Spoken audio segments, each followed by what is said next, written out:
Good night, Mr. Wilkinson. How you doing? Hi, Helena. How are you? I hoping this connection is gonna stay stable. So far, so good. So The, the exam is on the 18th. the exam is next week. Okay. Is that the 18th?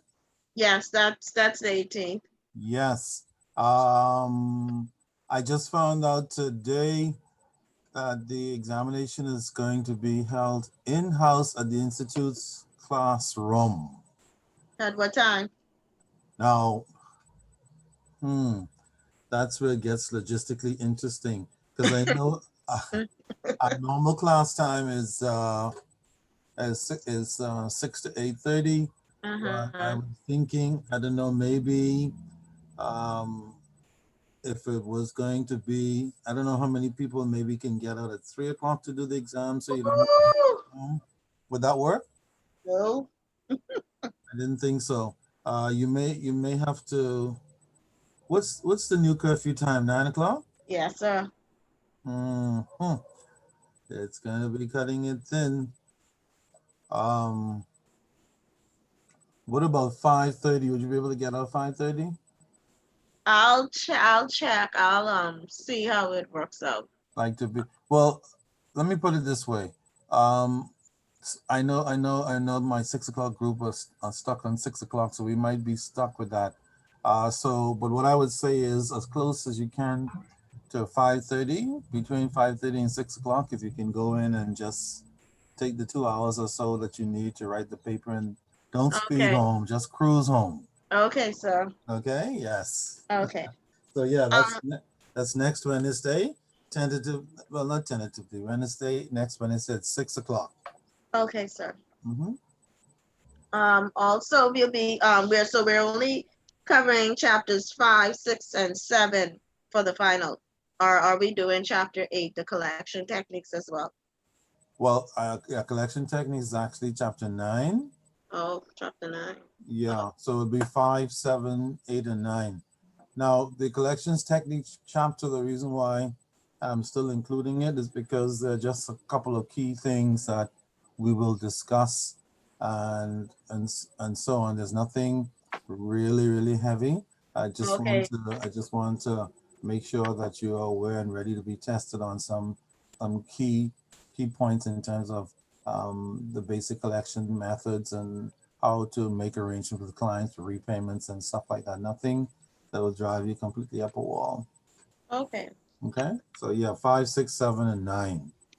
5, 6, 7, and 9. Okay.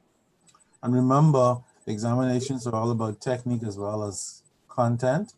Yes, sir. So even while you do always do your initial reading, uh, Yes. augment your learning in the classroom. For examination purposes, you start getting strategic. You know what the key points are, and you know what the details are. Yes, sir. Okay, so you learn the important key concepts, and then you just you have an idea what an example or two of those things are, in case you might be asked. Give an example. You're like, oh, yeah, great. I looked at that. Okay, but the focus should be on the key Right. concepts. Okay, so if your Okay, notes has a sir. little story about what happened in the back of a building during a collection fight or something, you don't really need to learn the details about what happened back of the building during a collection fight. That's pretty Okay. straightforward. There was a fight. Okay. You follow? Yes, sir. So with collection techniques, you're just going to give us notes on that because we only have chapter 7. You don't have 9? No, that's the last chapter, right? No. No, I sent 7 and 9 yesterday. Let me see. Let me check again. I'll Yeah, I check sent again. them as two separate emails. Check your Okay. junk mail as well. Okay. Let me check Mhm. again, sir.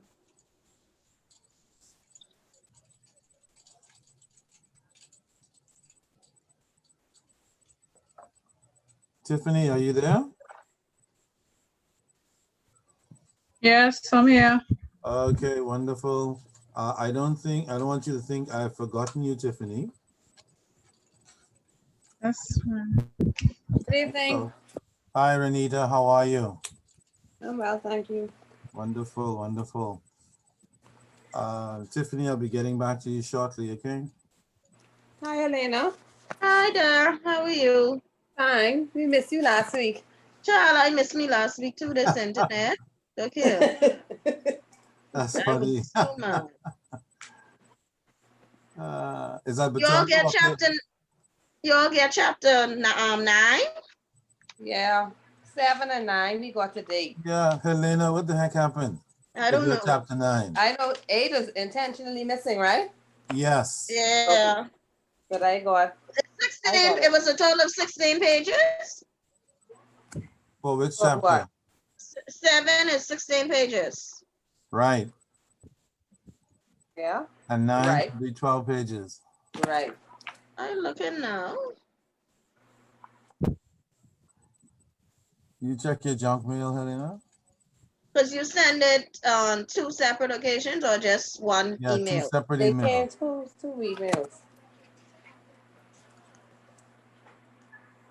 I'm looking because I see one at 11:32 a.m. Uh-huh.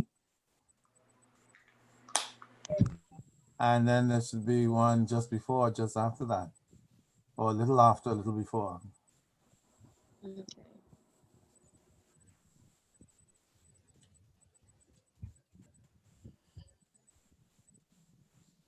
Ah, I see it. There you go. I see Yeah, this is Corona time. You could miss stuff for sure. it. Child, Mr. Wilkinson, I miss my brain right now. Yeah. Trust a me. lot of things are going on. Oh man, I found it. I thought they were sent together. Sorry, and I only got what? Oh, silly me. Alrighty, Yeah, there you go. thank you. No problem at all. Just giving the others a few moments. No problem. That would really be just Rowena and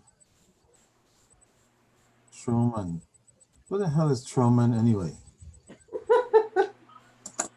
Guys keep He's going still in missing. this class. Well, that's my question. Guys keep showing up and then disappearing. Well, that's what they do in normal life, eh? Unfortunately, I don't know what the hell's going on. No, it's true. One of the things that I spent a lot of my time not doing when I had my children, and true to form, God gave me 2 sons at that. They gave me 2 dudes to raise. But trying to get them to understand the importance of commitment to things that are important in life. Respecting women who respect them and respecting women who don't respect them. Oh man. All those real challenges that continue to plague men for some reason. Knowing when to go overboard and knowing when not to go overboard. Guys still don't seem to do these things very well for some reason. But yeah.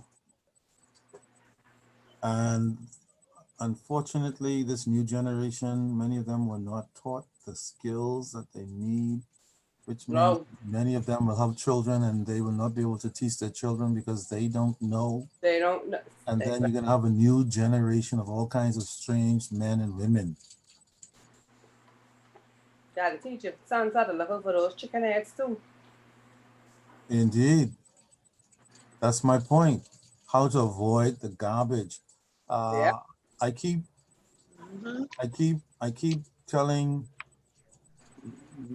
men in particular who would listen, and it's nothing personal. It's just what it is, like my baby says. But if you go down to prison any day and you had the ability to go back in time in history to find out why those men are really there, you will probably discover that 80% or more of the reason is a female. Not that anything's wrong with females. It's just that guys still don't seem to understand how to handle situations. And how to walk away. That's what I mean by situations. That's only one situation. There are many, That's true. many other situations that guys need to, I shouldn't say they need to know, they need to be taught. The problem is we keep letting them grow up. We don't teach them, we're not there. We're not an example. They don't know what to look for. They don't see anything. And so they grow up and fall into the same trap from one generation Yeah. to the next. And it's unfortunate, you know? And so I tell mothers who have sons, as I tell fathers who have sons, try not to be too busy for your children, both sides. If you have sons, make sure he gets a proper education. Don't say he's a boy. Boys can do anything they feel like. He's a boy. That is the most absurd thing I've heard since the beginning of time, but it's a very common problem. I don't know how to get him to study, and I don't have time to waste and make him, because he wouldn't do it naturally. Well, why would he do it naturally? That's like asking a hungry lion not to eat something. He doesn't want to eat it, but he's hungry. So we have to make our children, not give them a choice. It is not their choice. Children don't have the ability to make proper choices because they don't even know the meaning of choice. And so on. It's a long story. But I wonder if that's a credit and collections problem. In a way, it is. Yeah. Okay, who else joined us? Rowena. Good afternoon. Hi, Rowena. I see you there. Wonderful. Welcome aboard. Thank you. Unfortunately, this is our last week. I don't know where the hell the time went. It seems like yesterday we were just saying hello. We have all these weeks ahead of us, and now we're into our final week. Just a little bit of housekeeping up front. Your final exam is next week, but I understand from the Institute that the final exam will be done in-house. So you're going to have to go in with whatever equipment you have to go in. There'll be proper facilities and spacing and all that stuff, so you don't have to worry about that. But you'll have to go in for the examination at class time from 6 o'clock. You have until 8:30. You won't need all that time, but you have until then. And then you're free as a bird. Any bonus question? There will be a bonus question, yes. What is Okay. it? Thank you, Lord. Yeah, hopefully the bonus question was very helpful to some persons in the last test, so I hope it'll be helpful again going forward. Okay, so make a note of that next week, Wednesday, 6 o'clock at the Institute. You go in, everything will be ready for you. You write your exam, remember, put your name. I may be there, but if I'm not there for any reason, whoever the invigilator is, make sure you put your name on all sheets of paper so that if something happens, we know it's you. We don't have that problem. Okay. So where is the institution? Oh, the Institute. Do you know where the Princess Margaret Hospital is? Yes. If you're traveling on up Shirley Street, Okay. and there's a corner that takes you to the emergency section, like where the 66 steps are. Yeah. Yeah, that's we call that the hospital corner. Stan or something like that. Yeah, what's the name of that street anyway? I think it's Stan. Elizabeth That's Avenue. Elizabeth Avenue. Elizabeth Avenue. Okay, and what's the name of the street on the right hand side of that? That's Elizabeth as well? Isn't it? Instead of turning left, turn right on the corner there where the yellow building is. Is that Elizabeth as well? Yeah, if you turn right, it's Elizabeth, for sure. Yeah, okay. So if you go up to the light, turn right, and the very first building on the right-hand side is the Institute. It's a yellow 2-story building. Okay. You've probably seen it there. Now, parking is not in front of that building because, you know, when the cops run off with your car or something. Do you know where Graham Thompson's parking lot is? Yes, I do. Yeah, the corner before Elizabeth Avenue on the right. Okay. If you turn through there, there's a huge Graham Thompson parking lot. Park anywhere in there that you want to. Okay. Okay, and then walk over to the institute to do your examination. Now, when you're done, I would encourage you, if other persons in the class are parked there, that you walk over together just as a precaution. Can't take any chances. If not, hopefully there'll be a male, either myself or Miguel or another gentleman who can walk over with you, unless of course you say, well, I know self-defense, I don't really need anybody to help me scream, kind of thing, after the examination. Okay. Any other questions about Okay. the test time? Questions are going to be pretty much the same as last time. Definitions, short answer questions. We're going to finish our discussion on ratios tonight. You will get ratio questions, so I encourage you, please learn your formulas so that the questions are not going to be difficult. I'm going to ask you very straight questions like, given the following information, calculate working capital. What is the formula for a quick ratio? So you'll either have numbers to put in formulas to come up with an answer, or you'll just have to come up with a formula to say what that formula represents based on what I ask you. The way to deal with it, just make sure you learn the formulas. They're not difficult. And you should be fine along with the other concepts.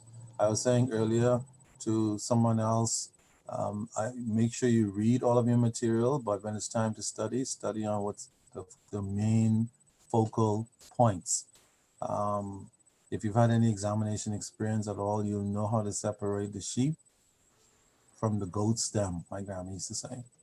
Okay, so read your material for general knowledge and information and scenarios and all that stuff. And then when study time comes, make sure you focus on the main study issues, okay? Main points, main concepts, and you should be fine. Just as the last time, there will be no surprises. That whole test is a surprise. The whole test was, That had me stressed right up. oh my God. I don't know why, Renita, how come? I don't know. I mean, you did, okay, why were you stressed? I know, Mr. Wilkinson. It really just worked me hard. Oh, well, I'm pleased to hear that. I wouldn't want it to be a walk in the park. Well, it wasn't. Remember, It yeah, was not a walk at all. that's okay. Remember all the good stuff in life comes through what? Stress and a little bit of energy. If things come too easily, you don't get to stretch those muscles. It's like being in the gym exercising. If you don't stretch the muscles a little bit, then you'd be like, what the hell am I in this gym for, wasting my money anyway?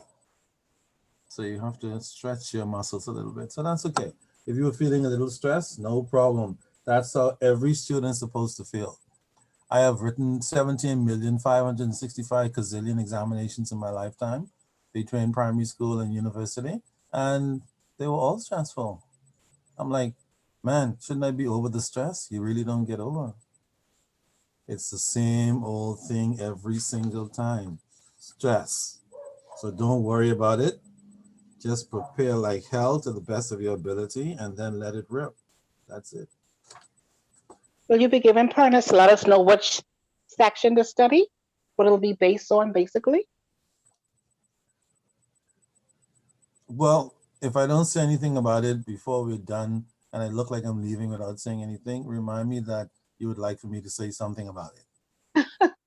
And then I'll throw out a few pointers that I feel might be helpful. The reason why I don't like to do it all the time is because sometimes students get locked into the area and then they say, well, I am not studying the rest. Which So, of Romina, course, keep your eyes and your ears open. yeah, telling you. exactly. Eyes and your ears open. When you hear him say that sound like exam question, it's one. Yeah, yeah. I know, right? I know. Yeah, if I say like, that sounds a good exam question, or I'll either say that, or I'll say, you're going to have ratios. See, I'll say it specifically. Okay. Notice I didn't say ratios sound like a good exam set of questions. I said, you will have ratios. Yeah. But most times I'll say, interesting test question or good exam question. So if I say that, then it's probably you need to make a note of that, but not to the extent that you don't look at anything else. Right. Okay, for sure. But that way, if you get those things down, Pat, if you get those things down, Pat, Renita, you said me too? Sorry.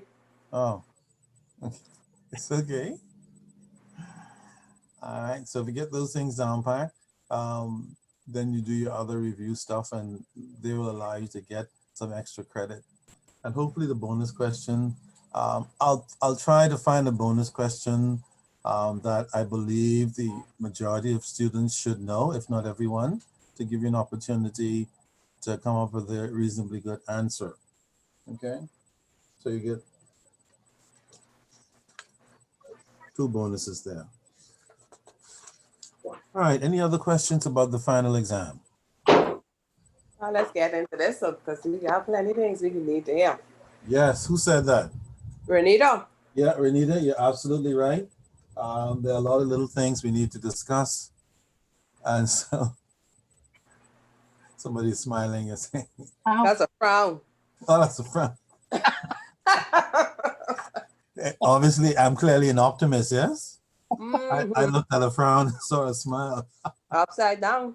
Oh, man. I know, but I still saw a smile. That's interesting, even though it's a big time frown. Okay. So the last, We got this, man. We got this. I have no doubt about that. Notice I'm not even worried. I'm just going along with business as usual. Because I know. Plus you have a whole lockdown. Is this weekend a lockdown or No, lockdown? it's not. Sunday. Sunday? No, That's the only that's not Sunday. a lockdown. Only thing the food stores ain't open, but that's Oh, yeah. yeah. So If we curfew is at 6. Curfew is at 6 on Saturday and Sunday. So we're free to move around Sunday until 6. Yes, sir. Wow. Well, what you guys need to do, since you have exam on Wednesday, you need to treat this weekend as a lockdown. You right with that. Okay? And don't No go anywhere. other choice, and a paper due. Exactly. And we lose how much weeks? Thank God. I should have good. Well, it's a good thing because the more weeks you had, the more work Wow. you would That have. was man, Mr. Wilkinson. We don't get that even that extra week where we get a break to study. Man, you can't pray for that first.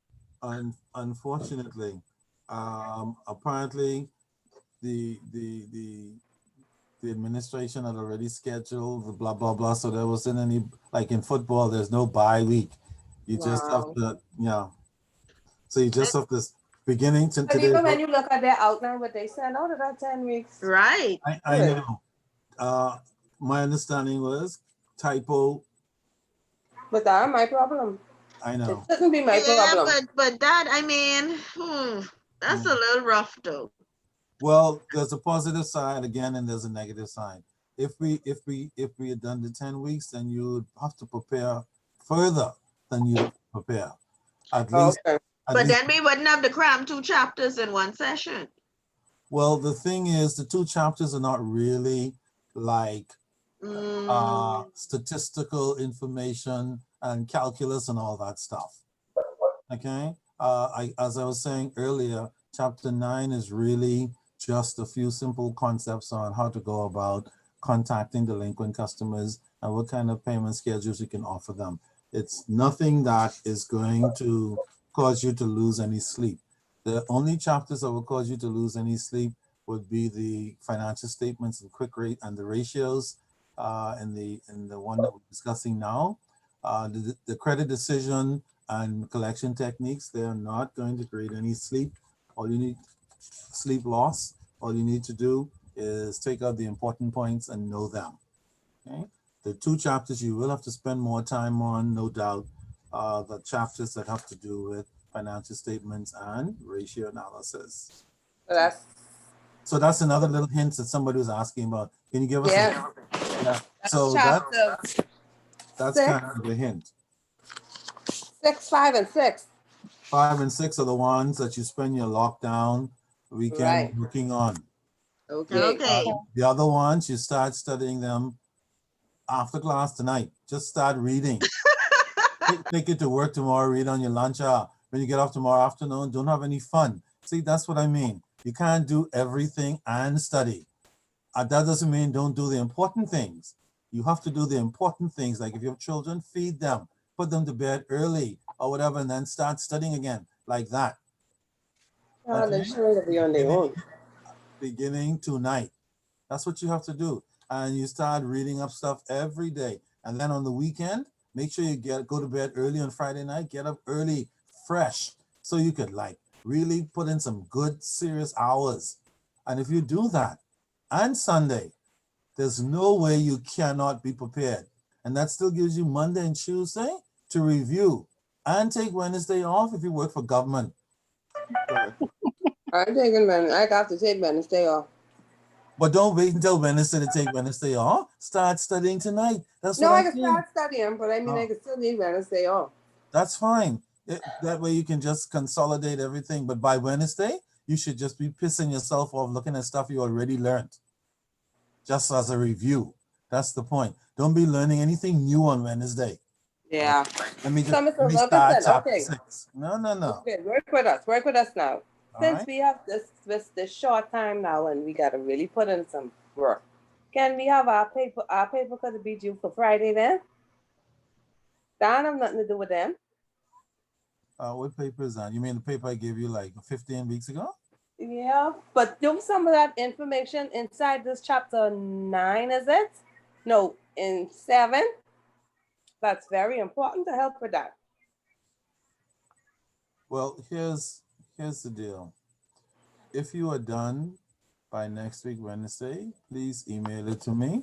If you're not done, you have until next week Friday to email it to me. Because I want focus. I really need to focus on studying. Because I will be grading papers next weekend, and so I'd like to have all the information by at least next Friday. Okay. Okay? Okay, But what if you're information is that? Sorry? I didn't check that class. And what information is that, sir? You mean that Renita's talking about? Yeah. She's talking about the research paper, I believe. Okay, I don't know. Search. Yeah. So That for applies those, to me too. sorry? That applies to me too. Yes. Okay. Everybody has the research question, right? Yes, sir. Okay. No, I don't have one. You don't have the research question, Rowena? No, How the hell come not? I don't know. That's crazy. That means you'd be the only one who didn't get the research paper When was it sent out?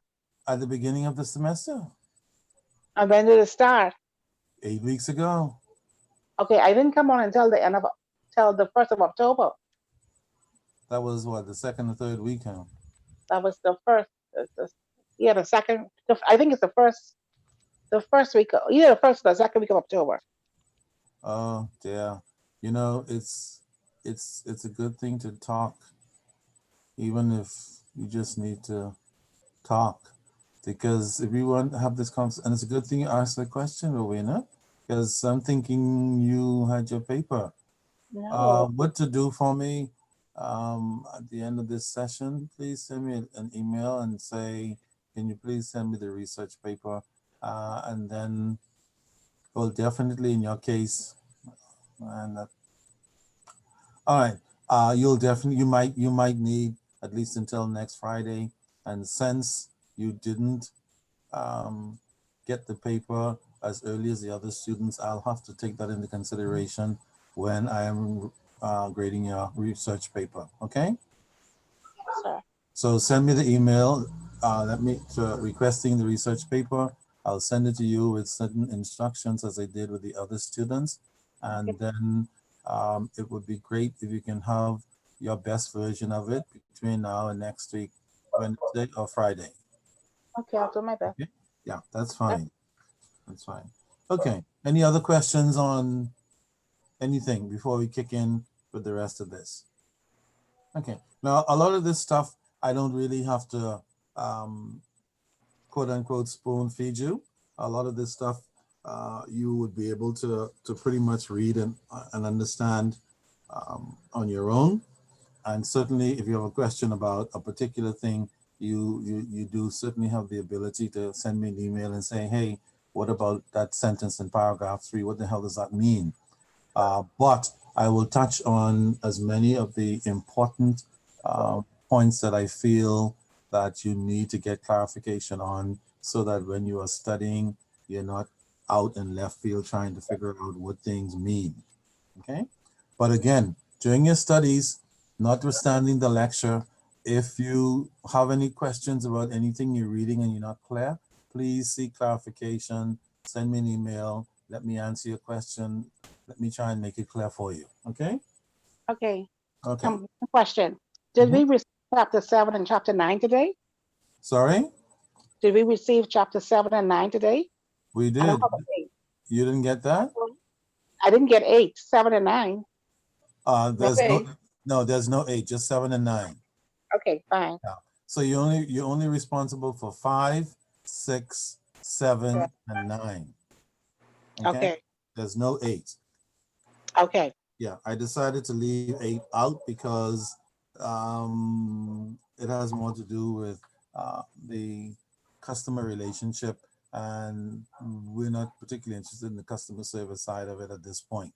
All right. Okay. So it's 5, 6, 7, and 9. Okay. Now, last time we were finishing up. Does anybody remember which chapter? Let me see if we are all on the same page. What do you want? Which chapter were we discussing last week?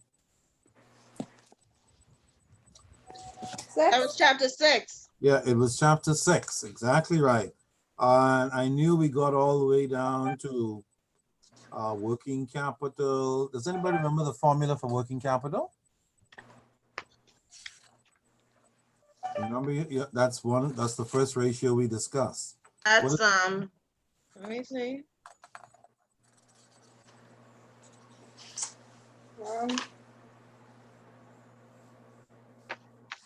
The formula for Current assets minus current liabilities. exactly. Now that could easily be an examination question in and of itself, Rowena? or I could give you some numbers that have current assets and current liabilities and tell you to calculate the working capital. Either way, if I ask you to write the formula or calculate the working capital, it's very simple. All you need to do is find the numbers you need or that I give you and simply do the math, which is simple math. Okay? So I may give you numbers, or I may give you a simple financial statement or portion of it like you have on page 6.4. Do you see that? Yes, sir. Yeah, so it might look something like that. And if I say calculate current ratio, then you have to go and then find current assets. Do you see it? Yes, sir. And then minus current liabilities. Do you see that? Yes, sir. Yeah, so you need to be able to do stuff like that in case I do stuff like that. All right, you won't feel like, what the hell? About something that's really not difficult. All right. What else we were talking about? We were talking about the current ratio. Remember, what's the formula for current ratio? See, it's all about formulas in this chapter. Current, you say? Current ratio. Current ratio is current assets minus current liability. That's working capital. It's divided by total assets and So capital. that, well, I wrote something wrong. Well, go to page 6.8 8. Mm-hmm. and look at the first paragraph under point Current 7. ratio. What does it say the formula is? Divided by Divide total current asset by total current debt. debit. So if you go back to the page 6, what are the total current assets? Well, we could go to page 7 at the 90. top. Oh, Let's go to page 7 at the top and have a look at that example. What are total current assets? that's the 200,000. 200,000. Correct. Divided by, Current liability. Current liability. I don't see liability on I page mean, 8, sorry, Debt. debt. Total current debt. which is, 150,000. so if you do the math, what do you get? That's 3. I mean, Don't- 4. Let me just say something for this class. You need a calculator for next week's exam. Oh, gee. So that'll be 4. That'll be, don't go into next week's exam without a calculator. I'm just saying that again. Oh, Okay. Lord. So let's do the math. Total current assets, 200,000 divided by total current debts, 150 equals? It can't be 4. Sorry, I was looking at the wrong thing. I was looking. I I know, looked at it's the wrong okay. thing. I'm sorry. 1.33. How much? 1.33. 1.33 to 1. So if you look at the Right. second paragraph, you'll see at the end, the current ratio is 1.33 to 1. Mm-hmm. You see that? Yeah, so.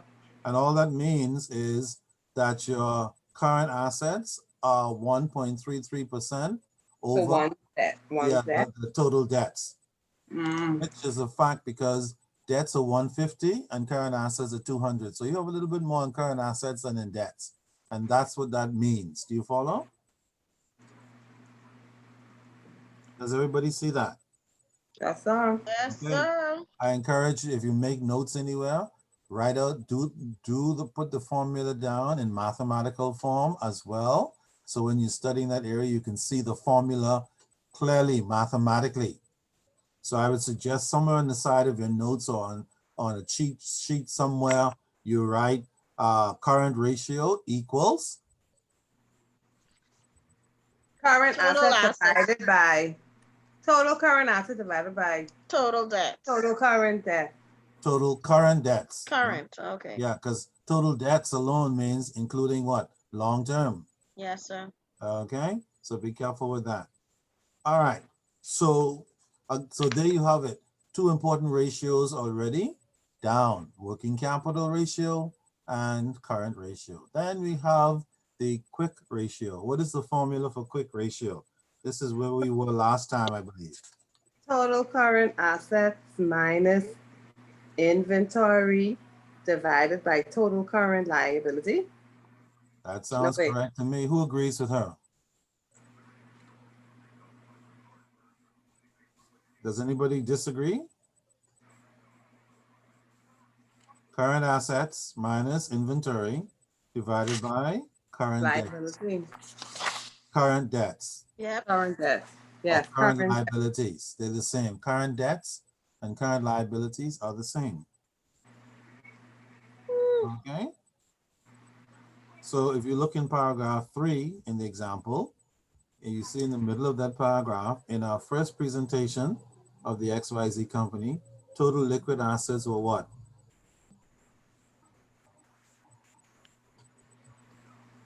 Where's it up? Paragraph 3 on page 9.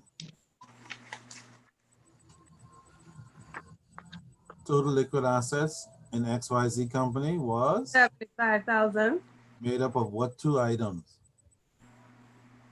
cash and accounts receivable. Accounts receivable. Correct. Why is there no inventory there? Because this quick, this Yeah, because it's quick. Quick. Yeah, absolutely. The fact that you guys can recognize this stuff already means that immediately all is not lost. It's not like you were spending your whole life with this stuff. You just started this short time back, but you are already able to understand and recognize this stuff, okay? Which means that a whole lot of stuff that you learned previously, plus what you're picking up along the way, are sticking in that wonderful brain that you don't give credit to. Okay, it's all about commitment. A lot of times we don't get to where we want to be because we don't really commit to it for one reason or another, fault or no fault. But that brain is an amazing thing. Once you make a Fine. Commitment. Okay, so with the quick ratio, that's when you have the inventory in there. With the quick ratio, there's no inventory. Yes. No? Let's say minus it. Minus inventory divided by total current. Debts. Alright. Well, when we say minus inventory, it means there's no inventory in quick ratio. Oh, That's confusing, huh? yes. Well, here's what that bracket means. It means that the liquid assets for the quick ratio are made up only of cash and accounts receivable, no inventory. And so when we put minus inventory, it means that whatever your total current assets are, you have to subtract inventory before you can calculate quick ratio, So that's quick ratio is cash and what? accounts receivable. Okay, and receivables. Doesn't matter what else is in current assets. The point is, whatever is in current assets, you have to subtract the inventory figure. Okay. Follow? Before you can do the calculation. So in this case, it's 75,000 divided by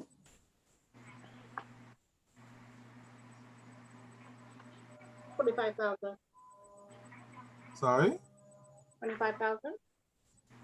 No, your total liquid assets are 75. And what are your total current debts? Remember, go back to the statement before. 50,000. Yeah, 50,000. So if you do the math, what do you get? What ratio do you get? 1.5. 150, 1.50 to 1, yeah. 1.50? Yeah. Yeah. To That's 1. what you get when you subdivide 75 by 50? Yeah. Really? Oh, let me see.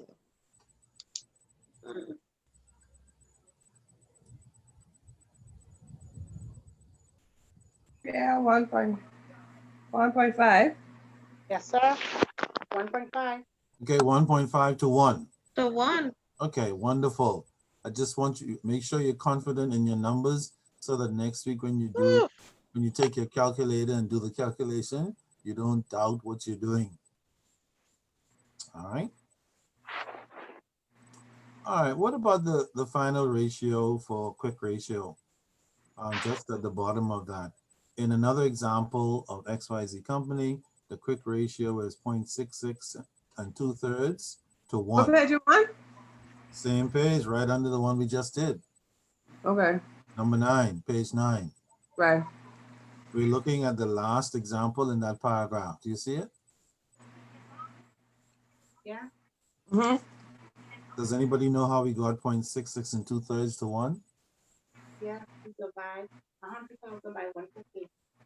100,000 by 150. What does the 100,000 represent? Cash. Only cash? And receivables. Receivables.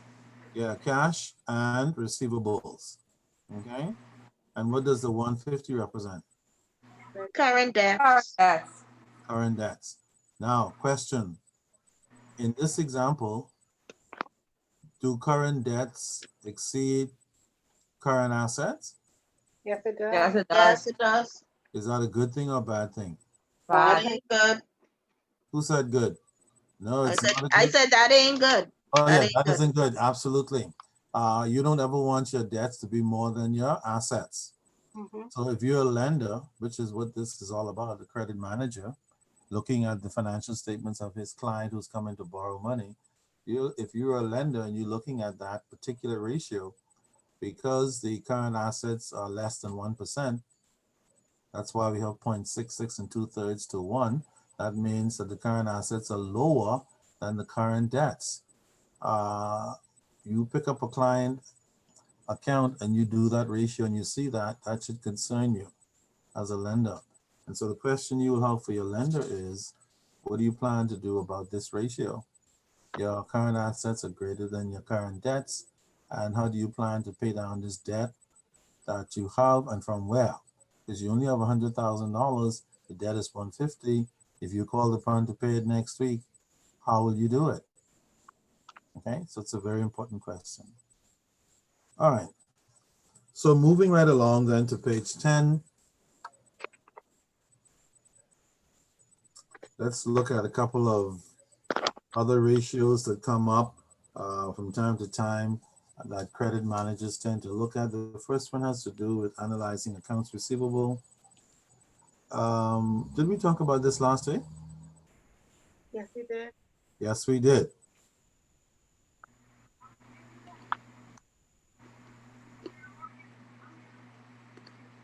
Anybody remembers what we mean by the aging process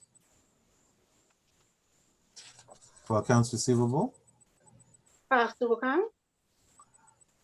Yeah, it is a past due account, but when we say we age it, what do we mean? Like when it, like, I don't, like when it becomes out, when it becomes overdue, when Yeah, it's current, overdue, past, you have a, yeah, getting warm. For example, if a bank or a lender or a merchant who is selling on credit, a merchant being like any business who's selling on credit to another business, they might show in their aging accounts that they have accounts from 1 day to 30 days with $300,000 that are current, and then from 31 to 60 days, another figure that's past due, and then from 61 to 90 days, that is past due, and so on. Has anybody ever seen that kind of aging? Yeah. Yeah, that's what we call aging of accounts receivable. So by producing that statement, we can look at it and tell how much money we have outstanding for which period or which number of days. Okay, so that's a very important feature for credit managers to look at when they're trying to assess. What do you think would happen if a credit manager saw an age receivable where most of the receivables were 90 days and over? Is that a good thing? No, it's a bad thing. No, negative. Yeah, that's a bad thing. We always want our receivables to be closer to what? 30 days and before. Yeah. Because the closer they are to 30 to 1 to 30 days, the closer you are to being paid on a fairly regular, timely basis.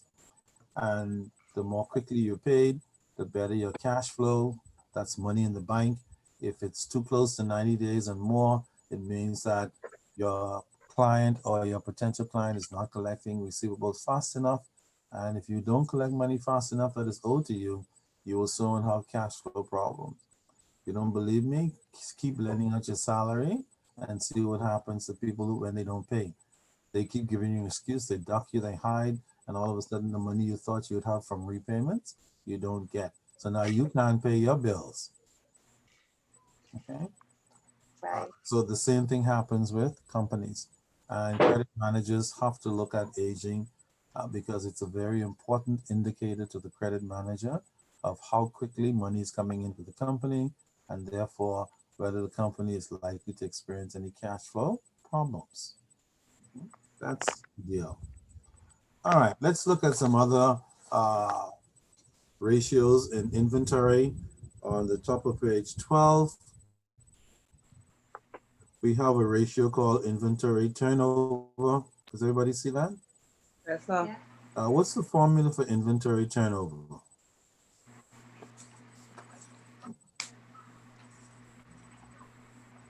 It's divided by the annual sale, Annual sales divided by year ending inventory. year-end inventory. So you need two Annual. numbers in order to calculate this ratio. You need the sales for the year, and you need the ending Inventory. inventory for the year. Once you have those two numbers, you take the sales figure, whatever that is, and divide it by the year-end inventory, and that will give you your inventory turnover. Okay, so if I ask you for that formula, you should be able to give it to me. If I give you some numbers in a financial statement or otherwise and ask you to calculate it, you should now be able to calculate it. Okay, as you can see, it's not all rocket science. You just have to be focused. All right. Let's see. This ratio, read same paragraph, paragraph 1, gives us an approximation of the number of times a year that a business moves or sells its inventory. Okay, so let's say that number turns out to be twice a year. Is that good? Yeah. Only twice a year? Like you sold out your inventory only twice? What are you doing for the rest of the year? No, it's not good. I'm sorry. Absolutely. 5 times. All right. But again, good. The fact that it's only twice a year may not always be bad either. Remember, depending on your client. So if you're a lender or credit manager, if you are looking at a proposal for a retail business like food store, hardware store, dress store, shoe store, you expect turnover to be more during the year, more rapid. However, if you're looking at, let's say, a company that produces jet aircraft, how's that? A plane.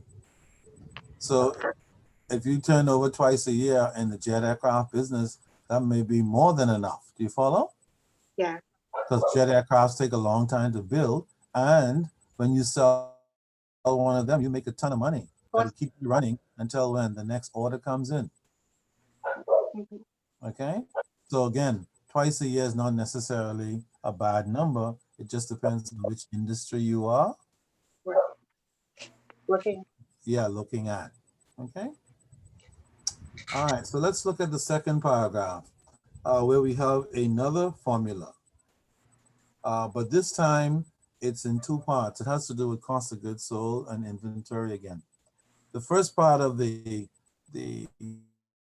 paragraph talks about calculating average inventory. Does everybody see that? Yeah. What is the formula for calculating average inventory?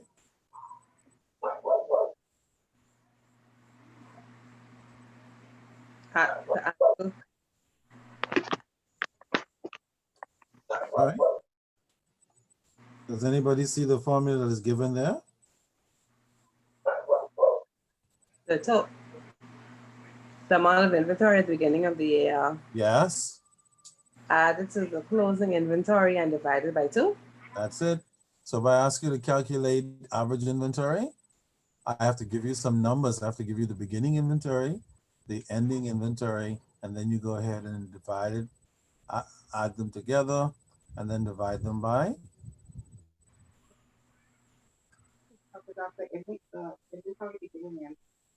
What do you divide it by? 2. 2. 2. Yeah. Remember when you were in grade 6 and 7 and you had to do averages? You had to take one number and then the other number and find the average.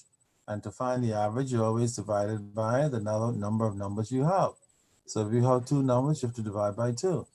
In this case, we have 2 numbers, beginning inventory and ending inventory. So to find the average, we divide it by 2. So if I give you beginning inventory amount of 20,000 and ending inventory amount of 10,000, what would be your average?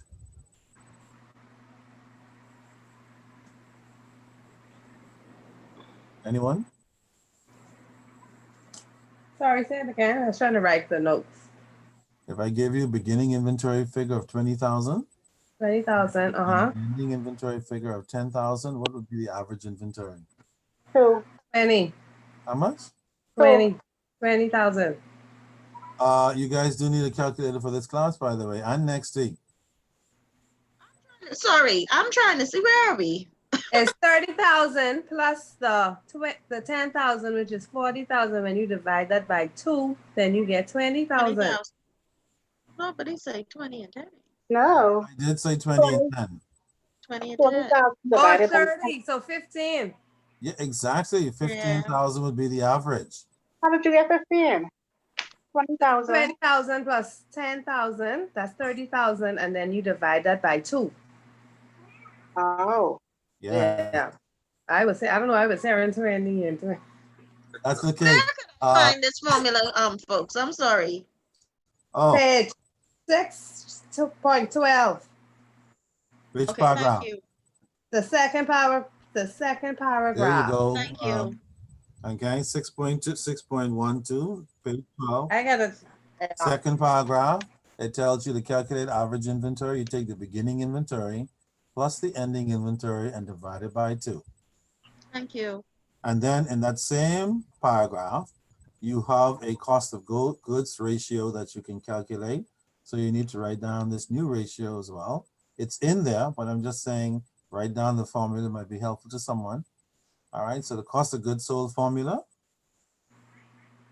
What's the short expression for cost of goods sold? The acronym. COGS. Yeah, COGS. Thank you very much, doggone it. Okay, yeah, COGS, cost of goods sold. The formula for that is total cost of goods sold divided by average inventory.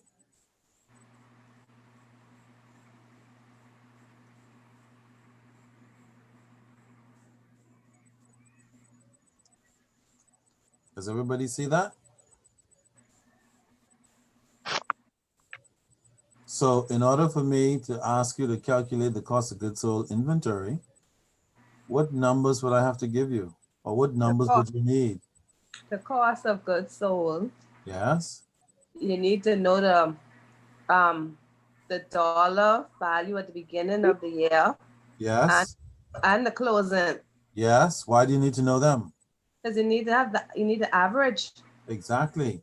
And so in order to complete the cost of goods sold ratio, you need to work out the average. So Average first and then. yeah, Okay. so that you can use that as your denominator or the number at the bottom. Okay, folks, so be careful with that one. Can you explain it again for me, please? Okay, Renita, let it rip. Take over the class. Man, excuse me. Yeah.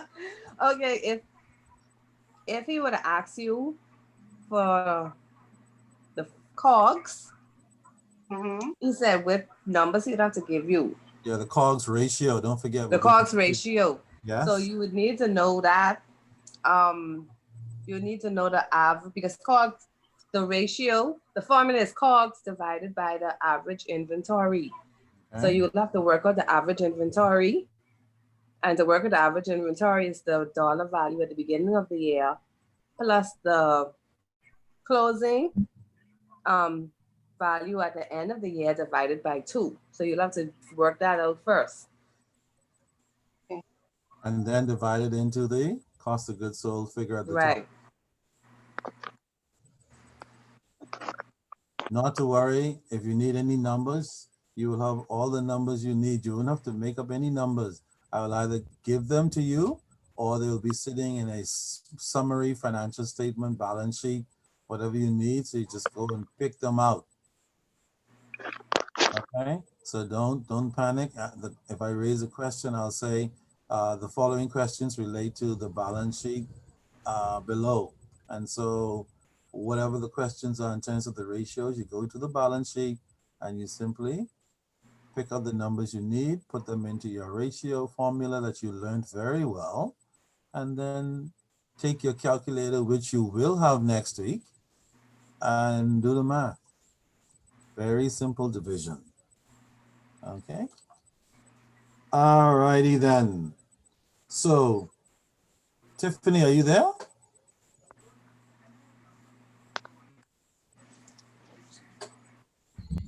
Yes. Okay, Tiffany. So what I need you to do now that we have all this big time ratio stuff, inventory turnover ratio, doggone cost of goods sold ratio. Let's look at the third paragraph. Can you read that for us? A really comprehensive. This is page 6, page this chapter 12. 6, right?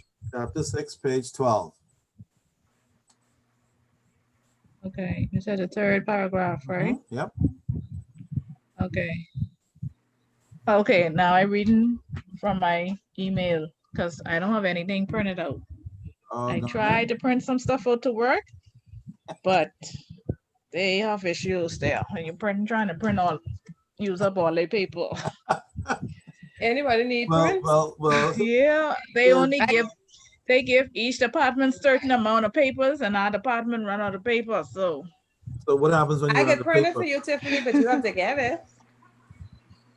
Well, what happens when you run out of paper? they weren't right now, but giving our department papers right now. So But don't you need paper to do your work? that's a big issue right there. Yes, I do. I know, That's trust me. politics inside there. Listen, I understand it more than you would ever know. All of you people have my condolences for all the madness that you have to endure, past, present, and future. Okay, because it never stops. It stops when you retire So, or drop dead, whatever comes first. Anyway, Tiffany, if you need prints, I could print them for you, but you'll have to get them from me at work. I can print all of Okay. them if you need them. There you go. what is this now talking? Renita, This Renita? Mhm. Okay. Where do you work? I work at Scotia downtown. Oh, Why did you say it that way, okay. Tiffany? Like, oh. That sounds that far. What When- area you work in? Oh. I more central to I write by the right by teachers workers. That's why I say oh. Oh, I know why you said, oh. I write. now But okay. here's what I want so you to you say. can, Since you so you can. uh-huh. If you can come downtown, I could probably send it to what's the nearest branch to you? Eastern Soldier, but then it'll be like a day later because I'll have to send it with the in the bag. Well, I have a Okay. solution. I have a solution for that problem. All you need us to do is print them, and then all Tiffany needs to do is forget about how far it is, speed down there, let it throw it in the car, and then speed off. Well, that's true. See, Yeah. data already. Now, if we still was on getting off 3:30, I would have had no problem. But now they've put us back to 5 o'clock. Oh, great. So that Oh, means I could that probably makes try. it I could probably try do that on my lunch break, eh? exactly. Now we're getting creative. That's my point.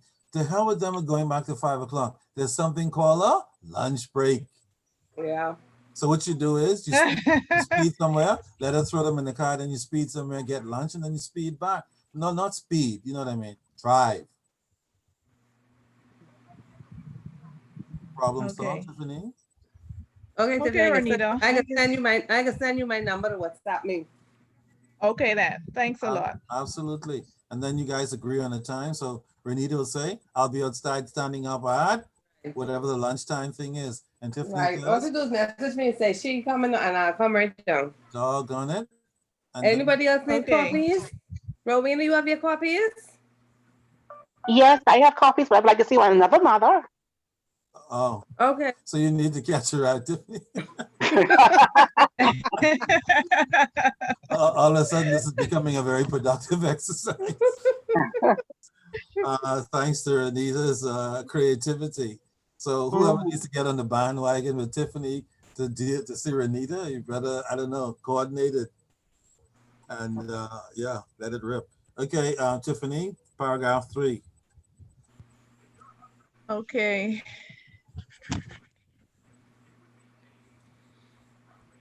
A really comprehensive analysis of inventory involves more than the computation of its rate of turnover. When a balance sheet is not accompanied by an income statement and the concerned sales volume is unknown, certain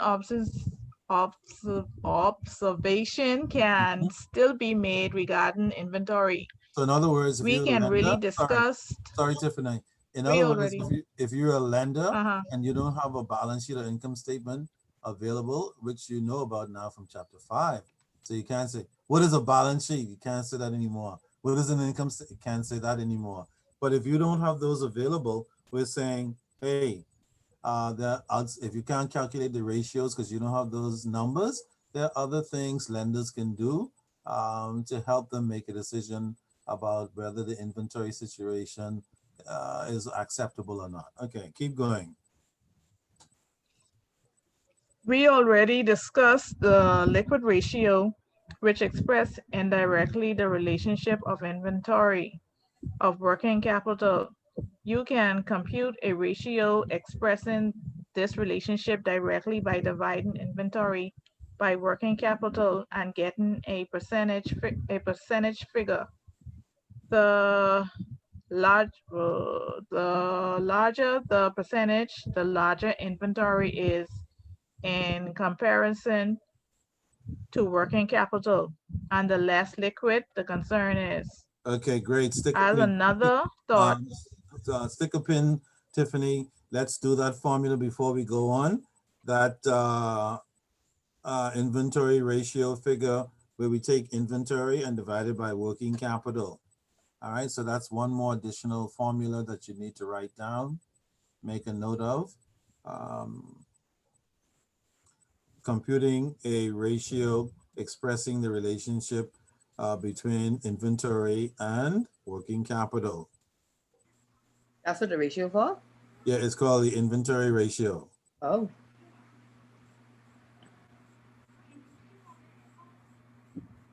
Okay. Remember that the one we looked at earlier was inventory turnover. Then we looked at the cost of goods sold ratio. Now we're looking at the inventory ratio.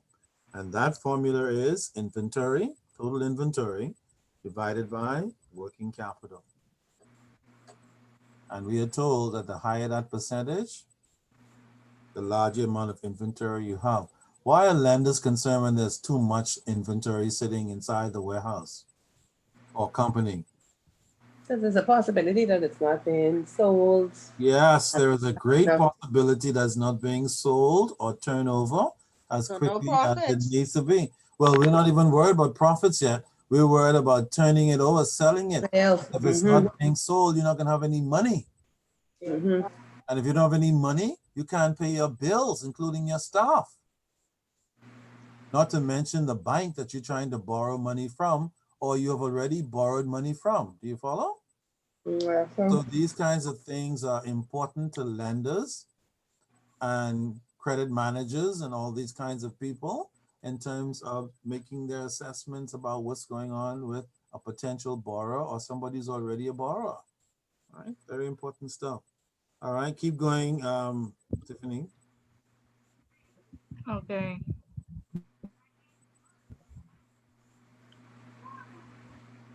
As another thought, when slow payments are suspected from other credit information obtained, the inventory might be compared with accounts payable.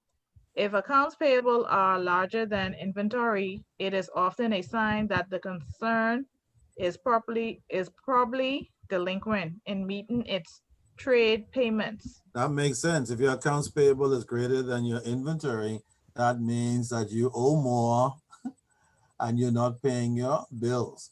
If a lender sees that you're not paying your supplier, who you bought the goods from on credit by paying down that accounts payable, then a lender will be concerned that if you're not paying them, then you won't pay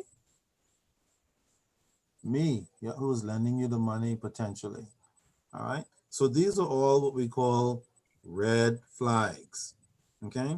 And whenever credit managers and lenders see these red flags, we have to take account of them and try to find out why they are happening, what needs to be done to fix them, and whether or not it can actually be fixed. Because usually if it can't be fixed, then your loan might be in trouble. And if it can't be fixed, then you perhaps shouldn't give a loan to somebody who's trying to get a loan. Okay. All right. Keep going. Okay.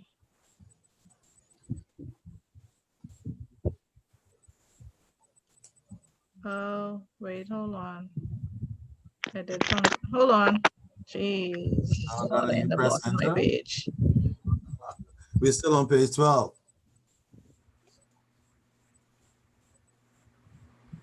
Okay. Okay. Okay. An agent of inventory is seldom given in financial statements. Unfortunately, many concerns never prepare this analyst of their inventory for their own use. Even though this is information that a business enterprise should have to aid its planning, occasionally in Marginal. marginal Mm-hmm. situations and in situations, an inventory agent is information the credit analyst should try to obtain. It is most needed when slow payments are evident to obtain. Sorry, when slow payments are, Oh, sorry. It is most needed when slow payments are evident and the bulk of credit protection. Current access is represented by inventory and the latter shows a low turnover rate. so when the company's current assets are mostly inventory and they're not moving, that is a concern for any lender, and it should be a concern for the business, because that is never good when you have inventory that is not moving fast enough. That's one of the quickest ways to cause you to go out of business if you cannot turn over that inventory. That's why a lot of times companies, you'll see them having fire sales. Anybody ever been to a fire sale? Yeah, Yeah, that's one of the everything must go. yeah, because that inventory is not working for whatever reason, and they need to get rid of it, even if they have to do it at discounted prices. It's Oh, better to Lord, get yeah. something, yeah, than to get nothing, Nothing. so to speak, for that inventory. And then you can decide to do what you're going to do after that. All right, keep going. In some situations, In some situation, it might be important to know the breakdown of inventory among raw materials, work in process, and finish. finished goods. Mhm. A preponderance Good, pretty close. Preponderance. a preponderance of finished goods in the inventory of a concern operating in a high-style industry might be a danger sign on a balance sheet prepared at the end of a season. The inventory which appears on a concern balance sheet is the merchant's unsold at statement date. Its component can vary widely in nature. Some of it might be raw material just received by the customer. Some might be odds and end of finished goods many months old. Great, thank you very much, Tiffany. So again, further discussion about inventory, a lot of discussion about inventory, first with all the ratios and now with the issue of the types of inventory, because remember manufacturing companies are usually making things, and therefore they're holding three different types of inventory. One, raw materials, the other one, work in process, and the other one, finished goods. And when we look at a balance sheet and see these different types of inventory and their values or costs, it does beg the question as to whether further investigation needs to be conducted to see how much of the total inventory is raw material, how much the total inventory is work in process, and how much is finished goods. Because remember, if you have on a balance sheet $300,000 in inventory for a manufacturing company, and then you discover that 250,000 is raw material, why is that a problem?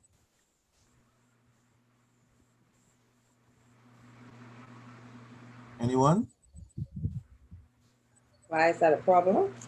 Yeah, if you have $300,000 in inventory, but 250,000 is raw materials.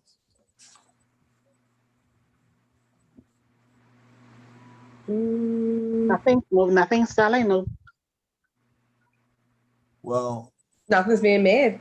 yeah, nothing is being made. That means you're waiting to turn that raw material into An item, actual Fin- product. finished goods. And Mhm. depending on what industry you're in, that could take a week, a month, 3 months, 6 months.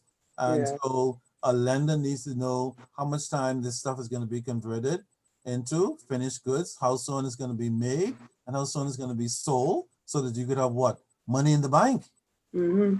So that if you're borrowing money from me, I can know when I'm getting what. Paid. Yeah, it's pretty simple. Paid. And it becomes even more simple when you're the one who's waiting to be paid. Has anybody ever loaned money to somebody and you're waiting to be paid? Yep. How does that feel? Like, It's never again. annoying. Yeah, Never again. yeah, it feels like never flicking in. Yeah, that's how it feels. Okay, and you're almost relieved when they finally show up and say, "I have the money," because it could be anywhere from the promised date to weeks to months. In some cases, never. Never. Okay, some people actually never get paid by persons they lend money to. Okay, for sure, and whether they're family or not, sometimes you actually never get paid. That is the most unfortunate part of it. But at least now you can say that person need not ever what. Ask me again. Suppose they come back again with a more sorry story than the first one. Dry eye. You sure? Dry eye. Can't help you. Auntie, sister, I child. ain't get it. I ain't get it for myself. That's your auntie, sister, child. And you make a difference, go to Yanni, then go to my Yanni sister. Auntie died from COVID. Well, sorry to hear that. Your best is auntie, sister, child. Still sorry to hear that. It's In other COVID time. words, I can't. as a lender, you've learned from your experience with that customer. Right. Okay. Would you ever lend money to such a customer again? No. Person? No. Well, some companies feel that way, some banks feel that way, some merchandisers feel that way.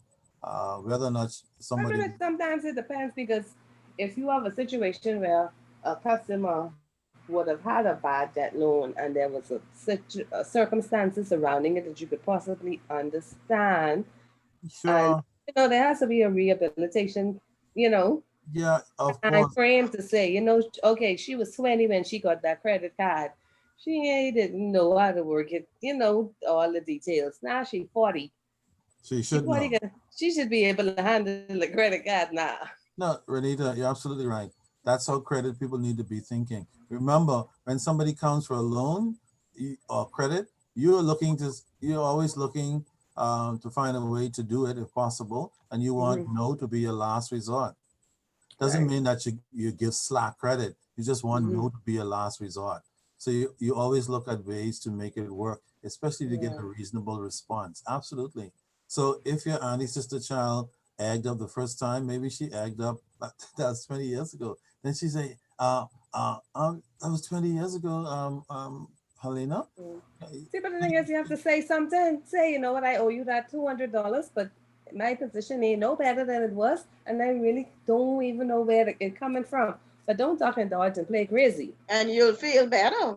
I'll feel better because really and truly, they tell you you don't lend what you can't lose. That's true. So, well, yeah, no, you shouldn't. Right. So say something. They should come back and say something. Say something, but don't duck my calls. Don't blue tick me. And when I blow on you on the light, don't turn your head.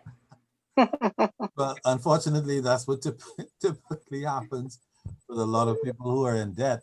People who are in debt are always in a panic, ducking, dodging. They're embarrassed. They feel funny. They think everybody's looking at them funny, whatever the case might be. And sometimes all of the above are true. However, if you borrowed money from somebody, you do have the courtesy at minimum. Exactly, because you want me exactly to say something. Yeah, to communicate with them. Even if what they tell you back is not exciting to you, that's okay.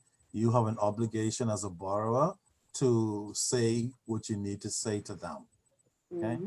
For better or for worse, that is an obligation of the borrower. Sure, we want our lenders to be human and nice and kind to us back. And most of us are. Some of us are not. But it doesn't matter. Doesn't change the obligation. Okay? But yeah, somebody did say something that was 20 years ago. They have a good reason now. Things are different. All of those things are true. And all of those things are things that lenders should be thinking about when they have a client sitting in front of them. Don't be so narrow-minded to take one negative situation and say, get the hell out of my office. And carry a slip with you. Chicks still wear slips? No. No? Okay, just checking. I remember the old days, my mom used to wear a slip. That's why. Yeah, half slip, whole slip. Yeah, half the whole slip. Turn it at the top so it doesn't drop. Stuff like that. Right. Yeah. I know because I used to be the one turning it at the top. She said, fix the back. I can't see. I think that no, nowadays people just would wear like pants Yeah, underneath. either pants or they wear a dress with a, what do you call it, lining. Right. Yeah, but yeah, I don't see slips much anymore. Things I have don't even changed. think slips make sense. Well, some chicks don't even know what slips are. No. You got a certain young people or younger people are like, do you have a slip at all? I say, what's a slip? Ah, it reminds me of one time when my kids were growing up, because you know they're a bunch of techno, everything is cyberspace, techno, computer stuff. So I said, when I was small, I used to play top, spin top. They're like, Daddy, what is top? Oh Lord. Oh I'm no, like, and marble. They used to shoot marble too. yeah, of course. So my baby's like, hold on, Daddy, let me Google that.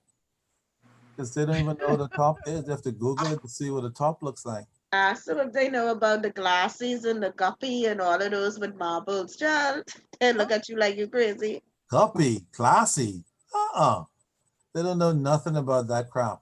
And part of the reason is because we didn't pass it on to them. Okay? Me included. What I should have done is buy one top from somewhere if you could find one. Maybe if they get top from Amazon now, it's scarce, maybe. I don't know. Because they look like they don't even sell tops anymore. So I don't know. You have to go and get a classical top and pay like $750 for it. That's right. Interesting. All right. So bottom of page 13, then how do we measure success then if we are creditors, lenders, merchandisers looking to give credit? The profit thing is always the big deal you'll see when you get around to reading that. Companies go in business for one reason and one reason alone, and that is to make profits. Profit. If they're not profitable, after a while, they have to come out of business. If they're not profitable, after a while, lenders won't give them loans and so on. So profit is really the driver. Now, does that mean that a lender should not consider a company that suffered losses? Of course not. You could have losses but still be making money. You could have losses and be more liquid than companies that are profitable. Okay? So again, every situation is unique. Right. You have to go back and look at each company individually. Do not put them all in the same box. All right. So top of page 14. There are three ways of measuring profits. Okay, on the income statement, one is the dollar amount of the profit itself. You go down to the bottom, we have net income minus, sales minus expenses equals profit. If, of course, your sales are greater than expenses, you have a profit. If expenses are greater than sales, what do you have? Loss. Losses. Okay, simple as that. It's not rocket science, at least not that. The larger the profit, the better. Does that mean that low profits are not good? No, it doesn't mean that. But more profits are always better than less profits. That's why your company is always running you into the ground. Sell, and cut costs. Sell, and cut costs. Okay? For the same reason. All right. So, the problem with profits, as far as a lender is concerned, is this. What happens if an owner keeps taking profits out of the business? Okay? If you keep taking profits out, the business will not have money to do its day-to-day, like purchase inventory, purchase equipment, and all this stuff, and pay its bills, buy assets, and therefore sooner or later, the company is going to collapse, which has happened with many companies. They keep taking money out of the company, owners, just because it has a profitable position, and they don't realize that because the company is profitable, it doesn't give you the right to just take money out indiscriminately and go on trips everywhere around the world. If you keep doing that, one day when you come back from one of your trips, you will not have any Money. No, you won't. You'll have something that we call a cash flow problem. Okay. If you look at the second paragraph, we have this formula that we call net profit on sales. Okay. And the formula, does anybody see the formula for this profit? Dividing the annual net profit by the annual sales. Yeah, dividing the net annual profit by the annual sale. Annual sale. And in this example, profits for that year were 10,000. $10,000, and the sales for that year, 250,000, which gives us what percentage? 4%. Did you calculate or you just saw it? I have it That's written last session. Wonderful. Remember, you need a calculator for next week's class and tonight, as you can see. All right. And then the final profit ratio that you need to know is the one that we call the net profit on equity, the one that's underlined, net profit on equity. And that ratio is very simple. It simply takes what? Dividing annual net profit by equity. Yeah, annual net profit by equity. And in this example, what does that work out to be? 10%. 10%. Does everybody see that? Everybody see how we got 10%? Am I the only one who saw 10%? 10%. 10,000 divided by 100,000. Yeah. Yeah. It's Everybody 10. sees how we got 10%? Yes. Okay, That's great, right. great. All right, so those are the two important ratios for profits, along with the other ratios from the balance sheet that we did earlier. So you have quite a bit of ratios to get down packed. They are not difficult ratios, okay? They are actually quite simple to learn. You just have to learn them. All right, if you look at page 15, third paragraph down, we have another ratio called turnover rate of working capital. Another one? It's very simple. It's All simply, simple, you just gotta remember. oh, yeah, as much as you can. If you don't remember 100%, that's okay. The world will not come to an end. But you do try to remember as much as you can. All right, what's the formula for turnover rate of working capital? You divide Dividing annual sales by working capital. Correct. Now, I may just give you the working capital number, or you may have to calculate it. If you have to calculate working capital, what information do you need? The current assets and the current liabilities. Absolutely. Man, this stuff is finally beginning to sink in. All right. I believe that's your final ratio that you'll be responsible for. When you get to reading to over trading at the bottom, when you read the issue on over trading, you'll discover that over trading is really when you have a whole lot of inventory in place. Sometimes too much inventory, but you have too much inventory because they're selling fast. And so you don't have a problem doing that because you will replace your cash position pretty quickly from the sale of those inventories. The only problem with over trading is things slow down, like COVID causes things to slow down, and you're not a food store and your stuff does not move that quickly anymore. Then you get stuck with that inventory. And if you don't find a way to get rid of it to pay your bills, you might find yourself out of business by the time COVID is over because you weren't able to sell that inventory or sell it for enough. Okay. So in essence, inventory over trading or buying more inventory than you normally would need is only good when things are good. Good. Okay, so you have to be careful when the time comes for over trading. All right, the other thing lenders look for in financial statement is something we call trends. Anybody ever heard about that word? What's that? Trends, T-R-E-N-D-S. Oh, Ever heard that word? yes.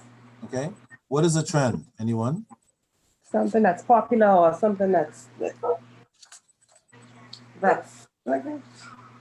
it's in the end thing. Well, that's one meaning of trend, yes, but that's not the accounting meaning of trend.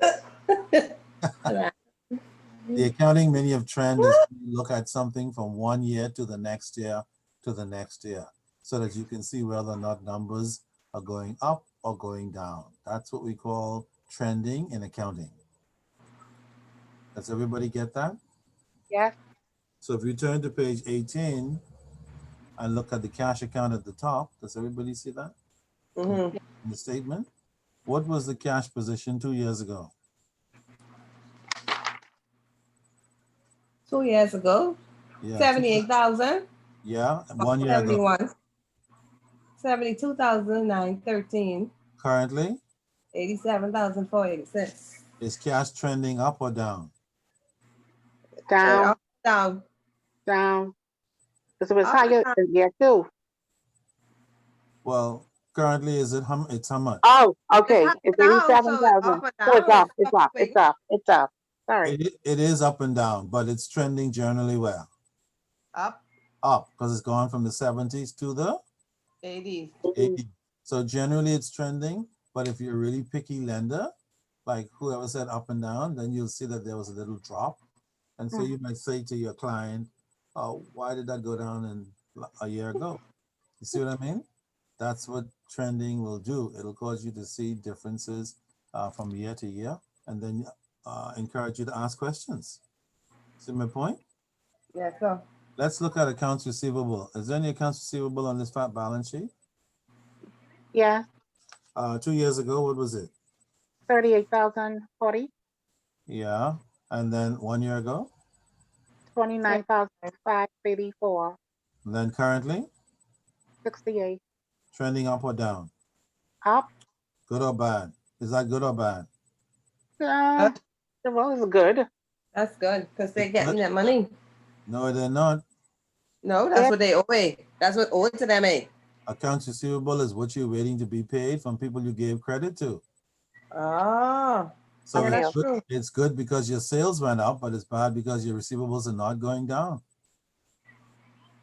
Right. Do you understand? Yeah. So No yeah, money coming in. no money is coming in. You made the sales, but you made it on credit. The people tell Right. you they'll pay you next month when they get their government paycheck or ASU draw or whatever, Mm. but they don't come in. So your receivables keep going up, which is not a good sign. You want your receivables to be what?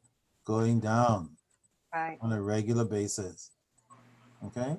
Now that doesn't mean that you have to keep paying them down until they get to zero. It doesn't mean that. It just means that if it keeps going up, up, up, it does give the impression to the lender or anybody else that you're not collecting your outstanding money. Sooner or later, if you're not collecting money, you're going to drown and nobody's going to care. True or false? Mhm. True.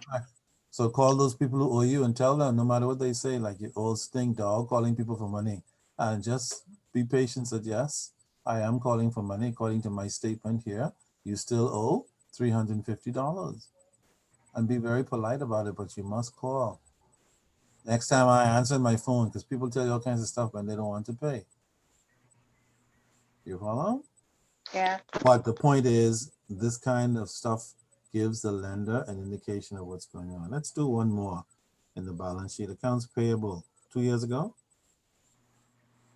Payable. 20,179. A year ago. 9,802. And currently. 10,654. Good or bad? That it's going down. It ain't really. It. Mm-mm. Well, That's what you're paying. what is an That's account? paying your bill. What is account? Yeah, that's paying your bill. So it's Right. going down. Yes, Yeah. it's So is it good or bad? spent. Good. It's good. Paying Yes. your bills is always good. Mm-hmm. Paying your bills, whether you're an individual, borrower from the bank, or a purchaser of supplies from a merchandiser on credit. Either way, I mean, once you need to pay your bills. Mm-hmm. Okay, which is a big problem other people have who owe people money. Sometimes they can't pay because of circumstances, but other times people have your money and still wouldn't pay you. Walk past and hail you with the money in the pocket. So, Mr. Wilkinson, on this, when we look at accounts payable, right, that show what we paid out No, accounts payable is showing what you owe. Okay, show them what you Yeah. owe. Right. Now, the fact that it's gone down in the It means you owe current year, less. well, and the fact that it went down from 2 years ago means that you've been making payments on that 20,000 to reduce it to 9 and 10,000 respectively. Okay. Okay, which is a good thing. All right. A lot of times when people don't pay their bills because they don't have any cash flow, even individuals, companies have the same problem. When they don't have enough cash flow, like after they pay BPL to turn the lights back on, payroll for that week and all that, they don't have enough to pay any accounts payable. So they start ducking their suppliers and or call them and tell them, I'll pay you next week, or the check is where? In the mail. You know what in the mail means? You're gonna never get it. Yeah, in the mail doesn't really mean it's in the mail. For sure. It's only a Right. delay tactic to throw you off. Okay. All right. So that's all you need to know. I admit that chapter is probably the most intense chapter, but that's okay. There's nothing in there that you now do not understand, generally speaking. The biggest challenge you'll have in that chapter is trying to remember all those bloody formulas. But that's okay. Because when you're new to the game, it's always the challenge. Otherwise, you wouldn't be in the game. Okay. How about that? At least not this kind of game called the classroom. Okay. So let's move then right into chapter 7, because somebody said earlier, man, we have a lot of stuff, but it's really not as bad as you think. Okay. Terrible. That's what makes studying so difficult for a lot of people, because they start looking at pages and then they panic. And then when you panic, like anything else in life, panicking always produces negative results. I could relate. No question about it. Okay. When I was in university, every semester I had to flip the book from front to back, see how big the writing is on each page. And all of that was very discouraging because many of those books were thick and they had chapters from 1 to 1,000,000 and the writing was small on each page for many of those textbooks. And the professors didn't really care, like this student, but we work full time. They're like, okay, then maybe you should go to work and not be here. We need the degree. If it fell, doggone burn in midnight oil. And a lot of them, well, midnight oil burners too in university. So they like, yeah, I understand. However, let's get it on. They pull a Marvin Gaye on us. Let's get it on. Okay? So don't worry about it. That's my point. While everybody's sleeping, you'll be up studying. And then when they're up, you take a moment to sleep. And then when everybody, then study again like that. And you do that until the exam is over. That's it. Somebody asks you to go somewhere, tell you can't go. The hell you can ask me to go somewhere? COVID. Not even if it was not COVID. Yeah, use COVID. So I won't catch the COVID, but really you just want to study. Why don't we just go into the mall? We come right. Look. Check me next week. Yeah, exactly. Get you next week, Thursday, after my exam. Absolutely.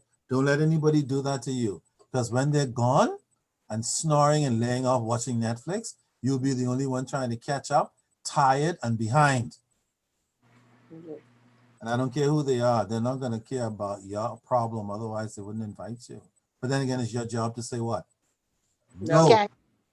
Absolutely. All right. Chapter 7.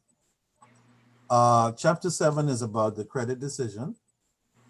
The kinds of things that credit managers need to be thinking about in terms of making the credit decision, the decision to give the loan, decision to sell goods on credit to a purchaser in manufacturing or retail goods, whatever the credit situation might be.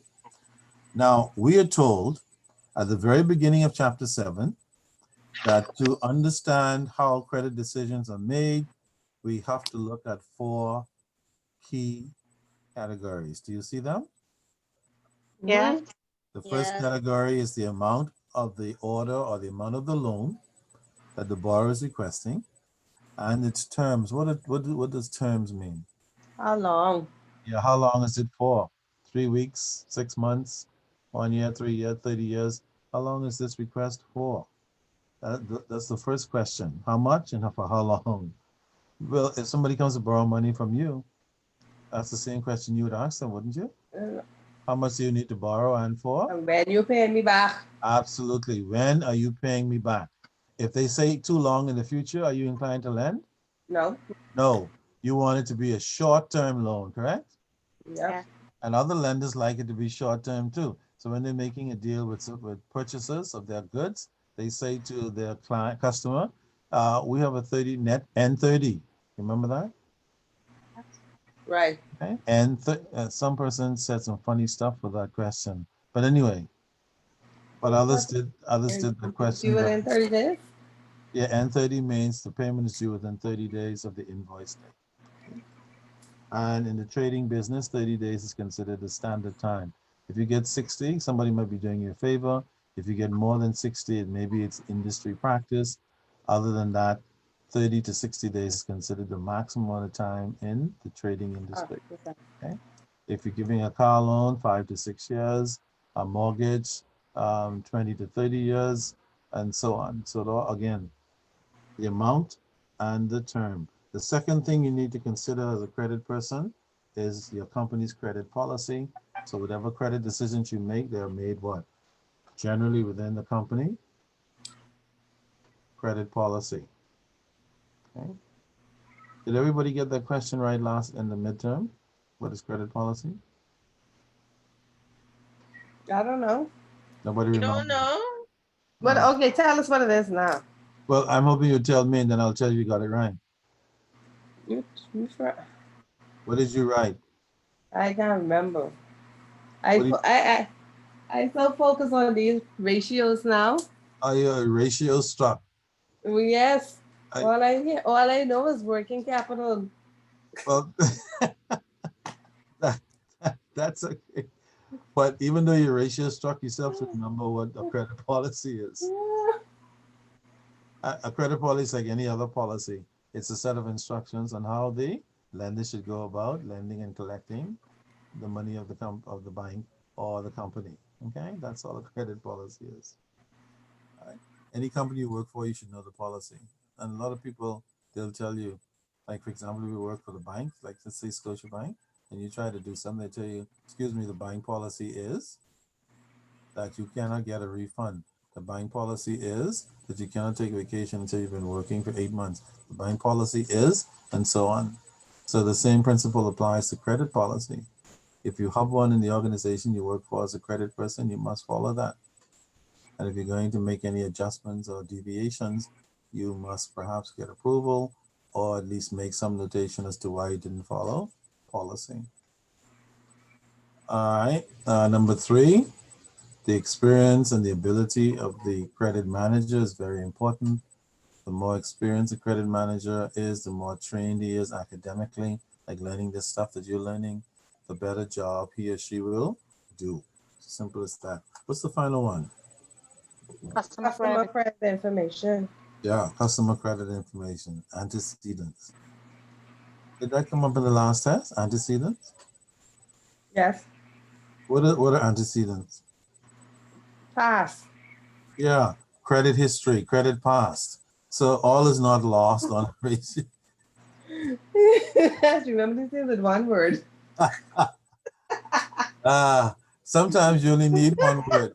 But if you answer my question with one word, it'll be a very strong, powerful, serious word that answers everything that question requires. But every now and then you can get away with one word. Okay? But I wouldn't encourage you to practice the one word. All right.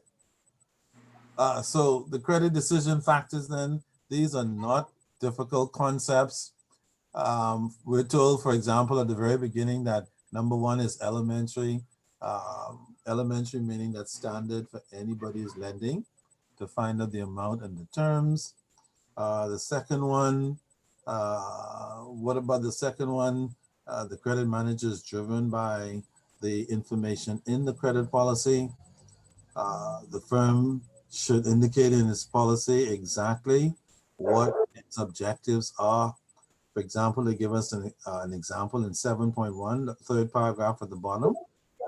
Does everybody see that? To supervise credit risks Uh-huh. To in supervise such a credit fashion, yeah. in such a fashion that credit losses are minimized while sales and earnings are maximized. There you go. That's usually the mandate for any credit policy. Okay, we minimize losses and maximize earnings. How do we maximize earnings? Because when we give credit, we earn interest if it's a loan. Okay, if you're merchandising, you give credit, you get your money back sooner, and sometimes they have interest payments as well, depending on the arrangement. All right, so it's very important then for credit managers to follow the policy. Number three, of course, is pretty straightforward. Experience and ability. There's no doubt about that. You don't get that overnight. You get that from years of work and involvement in the credit process. You cannot learn it academically only in your head. The head information is great for enhancing your scope and your ability to deal with the more complex issues of lending, but certainly academic information is not enough. It is crucial, but not enough. You do need that hands-on day to day. And then, of course, the fourth one, which is the history of the client. We know from previous that this has to do with the client's line of business, form of organization, the history of previous loans, payment records, bank information, financial statements of the client, and anything else. Any recent developments in the company's business and so on. These are all any losses experienced by the company the last year or 2 or 3 that may have put a dent in the company's financial position or daily operations. These are all historical information. And basically they should all be kept in a file, which we call a what? Credit file. Kiss my foot. All is not lost. All right, way to go. So those 4 basic things should occur and come up in any credit manager's agenda. And if the credit manager is contemplating any loan, any credit, without thinking about those 4 things up front, there is a problem. Okay, for sure. All right. Anything else? I'm just looking for stuff that is startling to you. But a lot of this stuff is not startling, like those bloody ratios and financial statements and so on. Look at the second paragraph on page 3.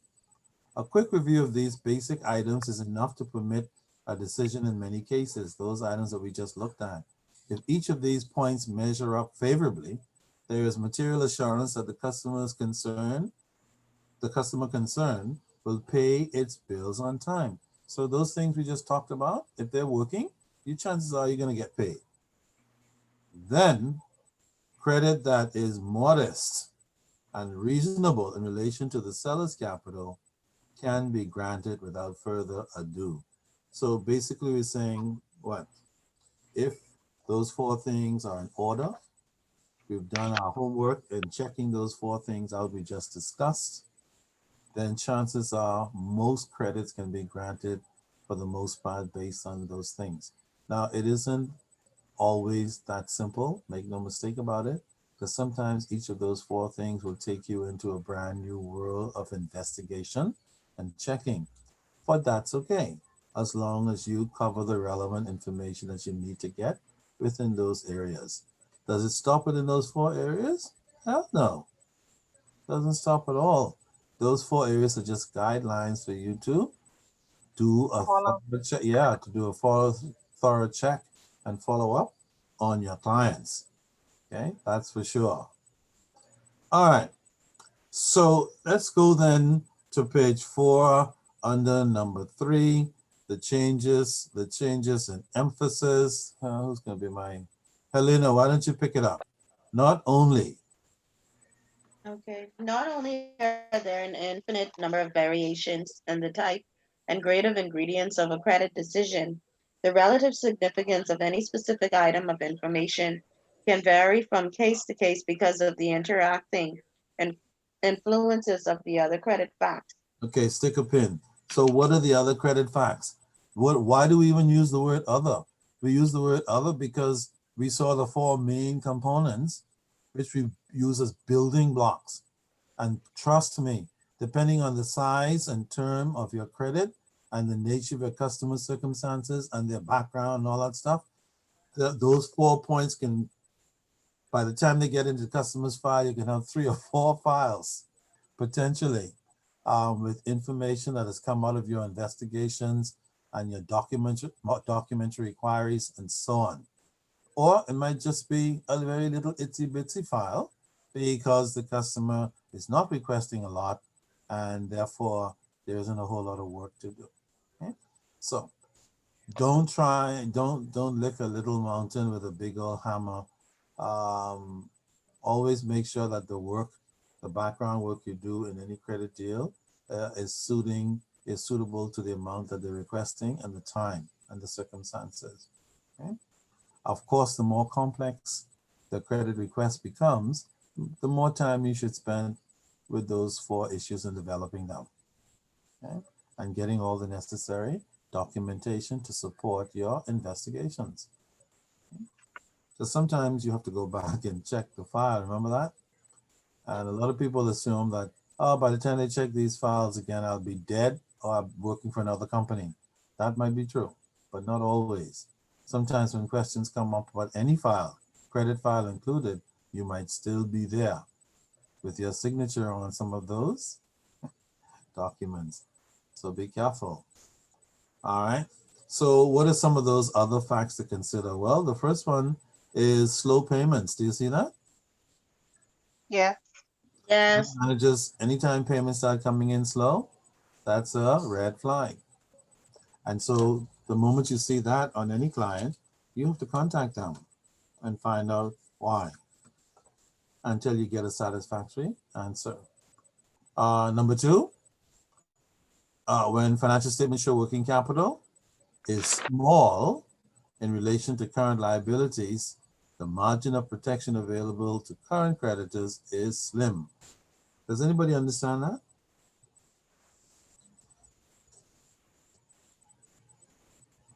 Okay. What it means that if you're looking at working capital, remember the formula for working capital? What is the formula?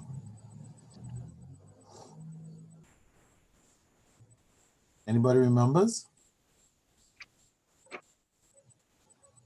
The Assets minus current liabilities. your current assets minus Minus current current liabilities. liabilities. Hang on mute. Oh, yeah, you have to be watching your mute button, otherwise you might miss stuff. Okay. Right. Sometimes it mutes on its own, it seems. Other times when you breathe on it, it mutes. Whatever it is, you have to keep checking the mute button. All right. So yeah, when working capital is small and current liabilities are large, that means you have large amounts that you owe, but you don't have the working capital to pay. Hey. Whenever you see that in a balance sheet, you know. In fact, that is the kind of stuff that relates to number 1, slow payments. Do you follow the connection? Yes, sir. And by the way, you'll discover that a lot of these things in credit and collections are interrelated, like that one. Okay. What about number 3, when a company shows losses for a number of successive years? It is never a good sign. Yeah. That is a fact. If you look at trends, remember the trends we saw in that financial statement? That's right. If you look at income statement trends and you see every year for 3 to 5 years the company experienced losses, that doesn't mean you should automatically say no, but it sure means you need to find out what the hell caused those losses. Do you follow? Yeah. Do not turn a blind eye to them. Start asking questions. And you don't need to be rocket science. Just say, excuse me, losses in 4 to 5 years? What happened, especially if the losses came like profitable year 5 years ago and like the most recent 4 years of losses? And be like, really? What happened? And you might discover that poor management was the problem, or they had some other legitimate problems like COVID, COVID's cousin, COVID's nephew, and all that stuff for each of those years, and therefore that's the result. And so if it's that way, you might say, okay, fine, I get that.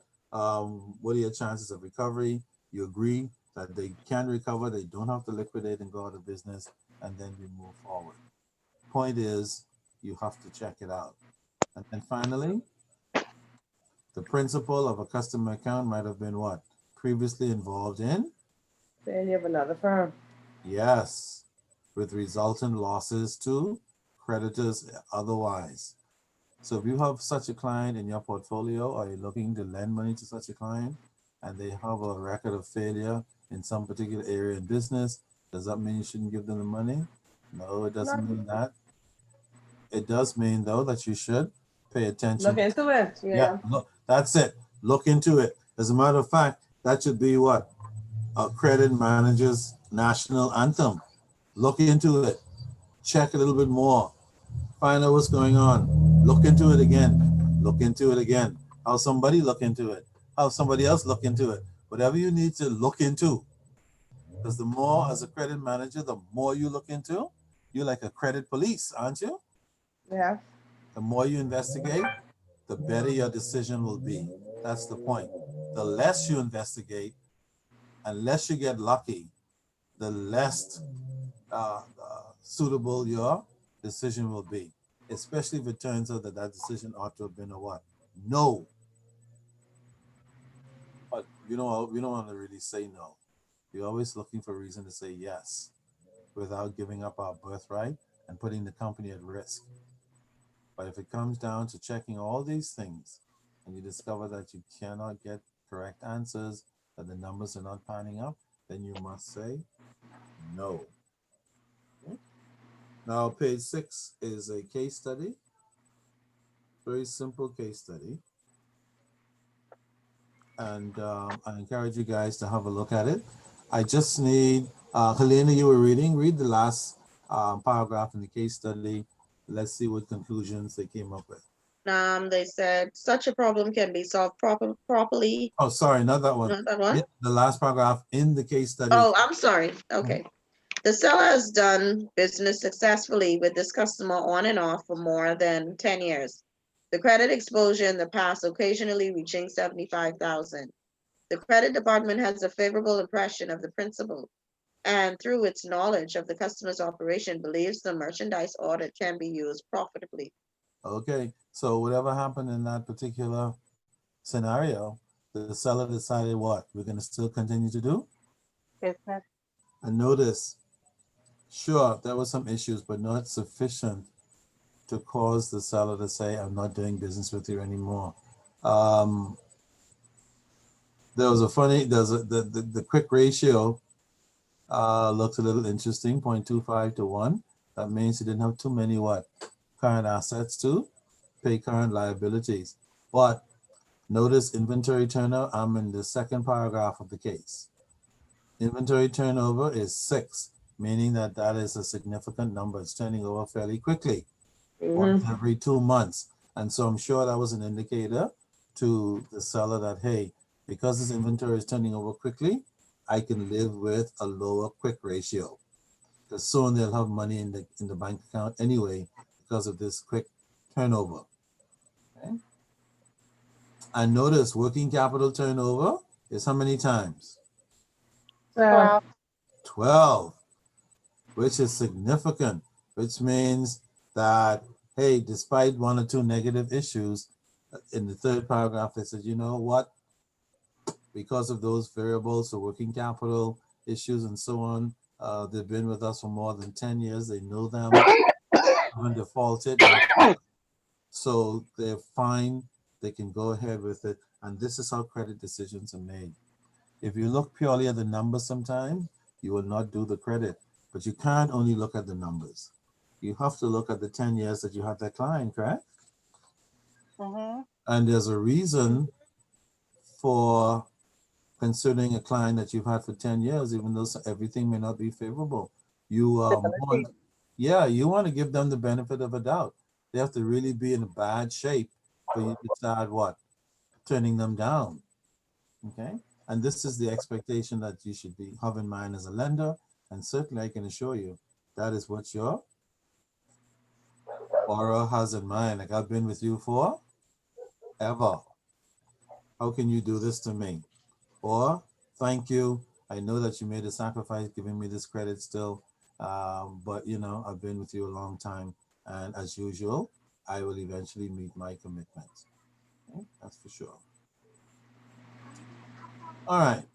So the rest of that on page 7 is pretty straightforward stuff for you to have fun with.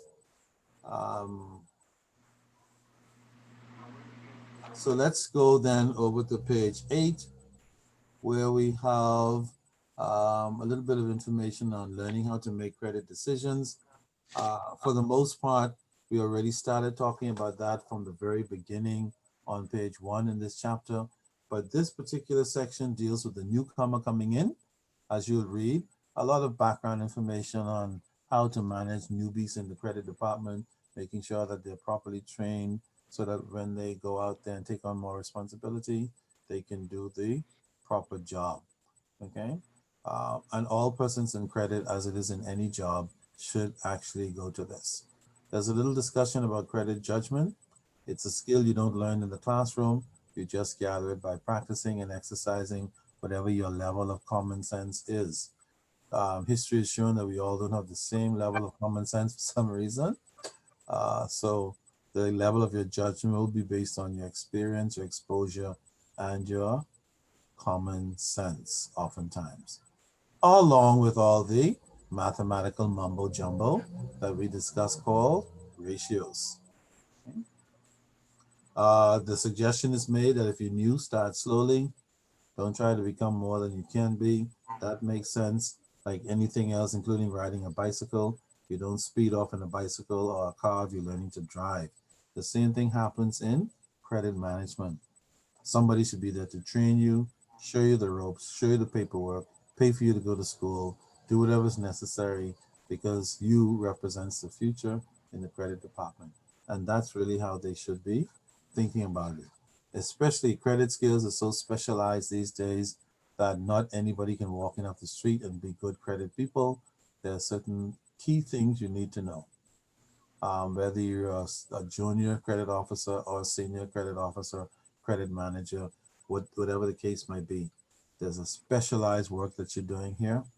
And the more training and experience you get, academically and otherwise, the better you will be at your job. All right. If you look at page 9, the credit information needed again for routine decision falls within the areas listed below. Those areas are not new to us. Age, history, and record. That's the same thing we saw earlier called what? Credit history and antecedents, correct? Yes. All right. Previous experience, we saw that earlier. The nature of the customer's present paying record or payment history. And then finally, the financial condition of the company. Slight variations, but it's kind of the same requirements. Give or take 1 or 2 changes here and there. The thing is, the information that we need to make these credit decisions are pretty consistent. We need to learn what they are. We need to keep them pasted in our minds and in our reference material so that we remain consistent with the rules of credit along with the company's credit policy. Okay? Sometimes people's rules that they learned in credit can conflict with company policy sometimes. So in a case like that, policy must prevail unless you can persuade the organization to do what? Make changes. Okay. All right. And of course, at the bottom of page 9, it talks about the person in training and credit again, because it's so specialized. Eventually, once their supervisor or trainer is satisfied that they're comfortable enough with the basic fundamentals, then over time you get more and more responsibilities. And as you satisfy those requirements, then you can expect to see yourself move on, take higher positions, make more money, and all that good stuff. So again, this whole thing about the credit decision, not only to remind you about all the different credit techniques, but also to remind you that credit people have to be well trained. So if you're a lender, one of the things you can gather from this discussion about training credit officers is that somebody comes in to borrow, how the credit department is composed, how many persons are new, how many persons are seasoned, is very important to the credit to the lender. Because if everybody's new, you're going to ultimately have a problem, Houston. But If you have a cross section of persons, the young, the middle-aged, and the older, more serious credit people, then as a lender, you're going to be more comfortable with that kind of composition. Okay? The last important point that I need you to be aware of in this chapter are credit limits. Anybody ever heard about credit limits? Mhm. Okay, what is a credit limit? Not exceeding. Right, the amount, yeah. Yeah, not exceeding the amount of the limit. If you have a credit card, you know you have a limit. If you hit the limit, sometimes they let you go over, sometimes they don't. If they do let you go over, they only let you go over to a certain point, plus they charge you an over the limit fee for some reason. Just another way for banks to, Make money. yes, over the limit fee. Kiss my foot. Okay. Okay, man, can't be more creative than that. I need to find ways to make money. What can I don't know what. Call it something. Oh, I'm calling it over the limit fee. Make some money. All right. Is that even legal? Doesn't matter. If you don't like it, turn in your credit card and shut Lump it. up. Oh, Yeah. and lump it. Yeah, lump it, doggone it. Hell yeah, it's old school. You don't like it, lump it. All right. So credit limit is very important. Controlling your exposure. Credit limit is your first line of defense by controlling your exposure to clients borrowing. Remember, if you don't put a limit on some clients, they'll never stop. And if they turn into stinky paying clients, you have a big problem. For your better clients, you don't want to choke them to death. Yeah, they're gonna have limits, but you're not gonna impose the limits in a rigid way on your great paying customers. You'll only want to impose your limits in a significant way on your not so great customers. That's why you need to KYC, correct? Yep. What does KYC mean? No, No, your your customer customer. wanna go. Yeah, you thought that was just a compliance thing. It is not. Mhm. All right. As a credit person, you need to know your customers as well. The better you know them, the more effective you're going to do your job with them. And the happier everybody will be in the relationship. Okay? Which means that you have to credit exposures have to be protected. And so if you look at page 11 at the bottom, you'll see there's some interesting things about setting these external lines of credits in order to control the company or the lender's exposure. Okay? For sure. And so they're pretty straightforward, and they're just designed to give you some idea. Look at number 2. The customer is considered a marginal risk because of one or more weaknesses in important areas of credit analysis. In such situations, it is especially important the credit manager keep tight control of whatever credit exposure is taken. So again, the more the risk you perceive and you decide to still do the credit, you have to be watching the account carefully so that if they slip to the left or slip to the right, you can jump on it and quote unquote resolve the matter as quickly as possible. That's how you keep your credit loss exposure down. Okay? What about number 3? The customer withholds essential credit information. Is that a cause for concern? Yes, sir. Of course. You can't even withhold essential information from your doctor. You might end up like causing yourself harm, correct? Yes, sir. Same thing. If you go to borrow money and you do not give all the correct information, you kind of take shortcuts and lie. Not only do you put your lender in jeopardy, but you also eventually will put yourself in jeopardy. Okay? So be careful with that. Some people do it and it comes back to haunt them. Okay? Look further down in the 3rd paragraph. With the customer's cooperation, any one of the 3 following steps will help keep an account within the line of credit. The first one being anticipation. Okay. And anticipation talks about the account is up to its limit. No invoices are due, but new shipments are ready to be made. What do you do in a situation like that? Well, the customer can what? Anticipate, pay the seller in advance of maturity a sufficient amount of their outstanding debt with the hope that the seller will do what? Allow the shipment to be payment. Okay. What is a modified delivery?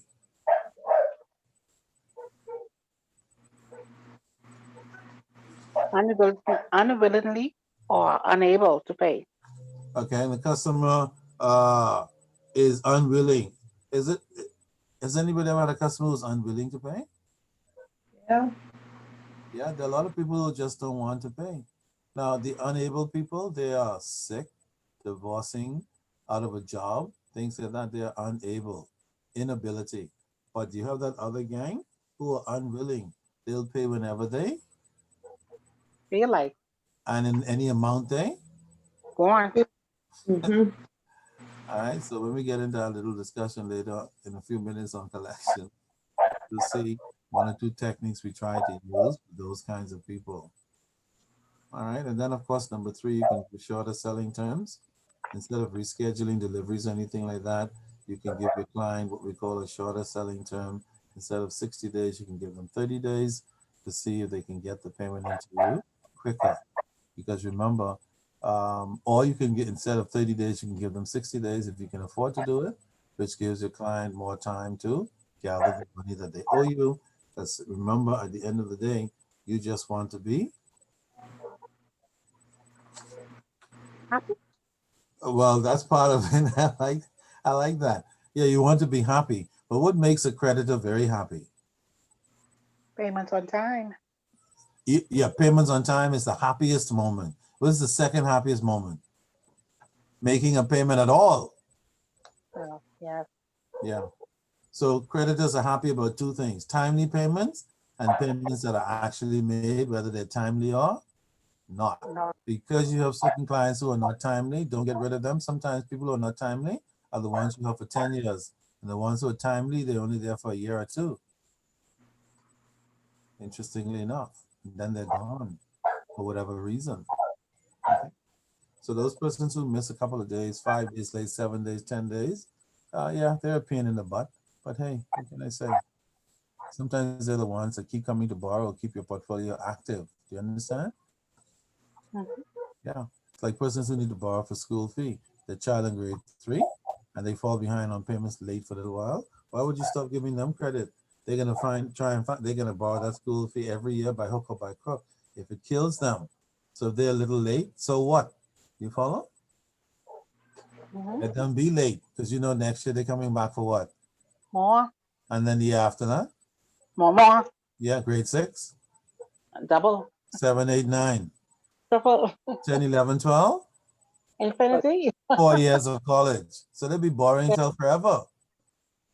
All right. So don't harass them too much as long as they're within reasonable limits. Because they're gonna keep your portfolio busy. You're gonna be making money with that one client forever until Mhm. their child graduates from university. And if they're gonna be a doctor, worse, even longer. But let's not go that far. Let's just stop at undergrad, which is the first 4 years of college, where you get your bachelor's degree and you tell them, get the hell out of my house, find a job, and hurry up, come back and start paying your own loan, student. Okie dokie. All right. Question. Those of us who have gotten loans for university for our children, for like 20, 30, 40, 50, 60, $70,000 or whatever, when they get a job, should we turn the debt over to them? No, I don't think so. Why not? Yes. You want to put the child to college, but if that child didn't want to college, to grad school, If they what? you sacrifice to send them to school, and Right. if it's not something that they I think want, if they don't want to go, I wouldn't send them. Well, if they didn't want to go, then you don't have no call. You don't have to borrow. I'm Right. talking about the one who went and did the degree. Because who wanted to go and who, yes. Yeah, we're not talking about the one who didn't want to go. If you don't want to go, job. That's not. That's very simple. We're talking about the one who did go and you borrowed 70,000 for the 4 years of college. Once they start working, should you turn the debt over to them? Absolutely. I think we should. That's something we should start doing. And then if they say, "Well, I can't pay all," say, "Okay, fine, pay half until then I'll evaluate you every year to see when you could pay all. Don't pull that crap Yeah. on me." Yeah, you ain't gonna be able to pay all because you ain't gonna be living home there with me. So you working, you don't want to pay your school, your college loan, and you need to go pay rent. Aha. And even if they're home, they should still pay rent once they start working. Exactly. Because now you're No, headed for immediately retirement. go out there and see just what lobster red for. Absolutely. So You'll those come those back quick show to say, "Mommy, I'll I'll pay the pay cost whatever you of that ask loan." and more. And I'll pay my school fee because all that stupidness out there, my Exactly. God. Absolutely. It's just that we don't impose it on them. They're a little spoiled and stinky. All Yep. right. That's us Bahamians. Okay. And so the final thing in this chapter that you want to know for your test are the special arrangements which lenders make with borrowers from time to time to strengthen their loans. We know collateral is the primary factor, but there are three other things that lenders do to strengthen their loans. They give guarantees. Do you see that? Yeah. So, Page 14, and those guarantees can take three forms. All right, personal guarantees, guarantees from another company, and guarantee that involve billing another company. What do they mean?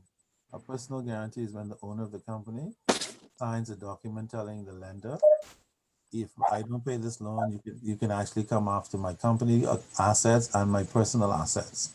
Sell everything until your loan is paid. That's what a personal guarantee is.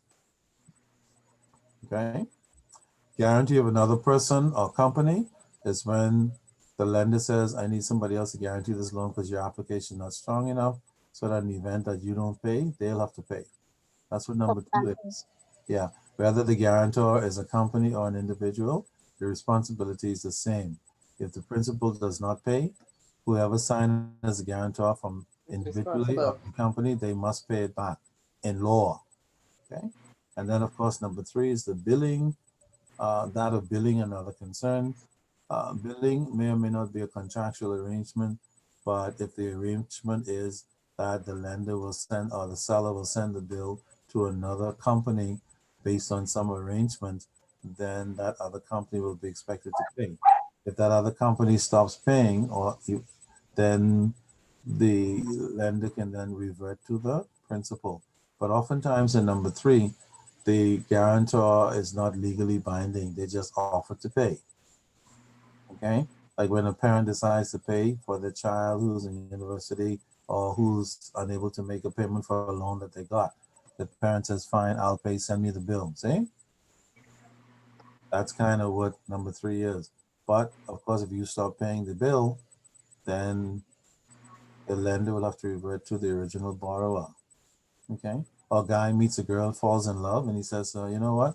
I'll pay your credit card every month from now on until further notice. And she said, yippee. And that's number three. But of course, if he gets angry with her and stops paying, then who are they going to call? Oh, Yes, that person. All right. So that's your credit decision. I told you it's not very difficult.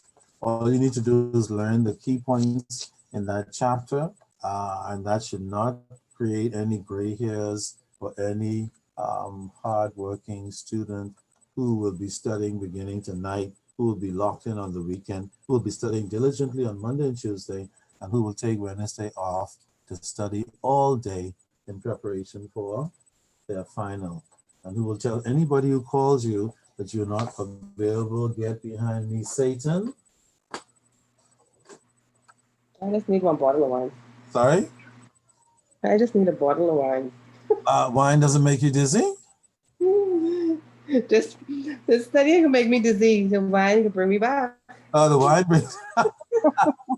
So when you feel dizzy from the studying of a glass of wine, come back Yeah, and then you start studying again. exactly. Point one. So for you, that's the opposite of the opposite effect. All right. For the rest of you, don't try that at home. You might end up drunk and not able to study. Don't mess with Anita about it brings her back. That only works for her. Okay. All right. So our last and final chapter is not a difficult chapter. It's even easier than the first two.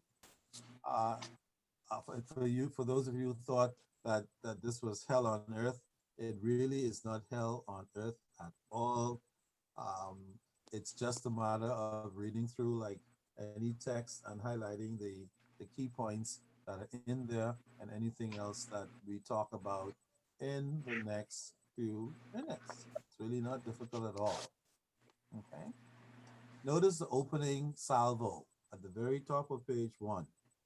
When credit is approved, receivables are created. True or false? True. True. It's nice test question. True or false question.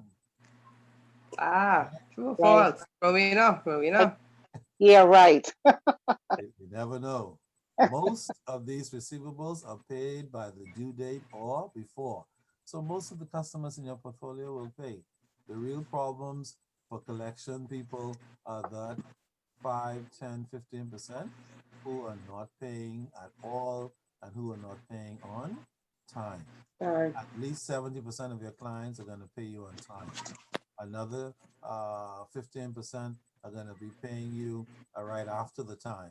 And then the other 15, 20% sometimes are going to be paying you late, later, latest, or not, not at all. And so that's why we have delinquent account departments to go after those persons. Okay. Of course, every collections department should have a collections policy. If you work in collections and there's no policy, then that company should have one. Just as there is a credit policy, there should be a, Guideline. yeah, for collection people. Now, page 2, basically all that blah, blah, blah is really just a discussion on how to send written letters to customers who are delinquent. And you would have known if any of you did part 1, Yeah. you would have remembered that the first step generally when an account is soft delinquent, meaning, 5, 10, 15 days past due, you send them the initially a soft letter. So this just a reminder your payment is due. Then 15 days pass and nothing happens. It says, doggone it, about the first letter, your payment is balanced, and so it's changed your language a little bit. Of course, all polite, all professional, just a little more intense. And then most companies only send a third letter, but by the time you get to a third letter, they are threatening to do something about it if you don't pay. Okay. So every company has a different style in terms of what form the letter will take, how many letters will be sent before moving on to some more intense action, and what the content of the letters will be. But all agree that generally speaking, for soft accounts, accounts that are not too seriously delinquent, sending a letter is not a bad idea. If you have to send an intense letter, it means the account is probably going to an unacceptable condition, and the intense letter might be anywhere from, please come into the organization so we can talk about your account. It is now 65 days in arrears. We do not want to take legal action, but if you do not respond, we may have no other choice. That might be what the last letter looks like later on.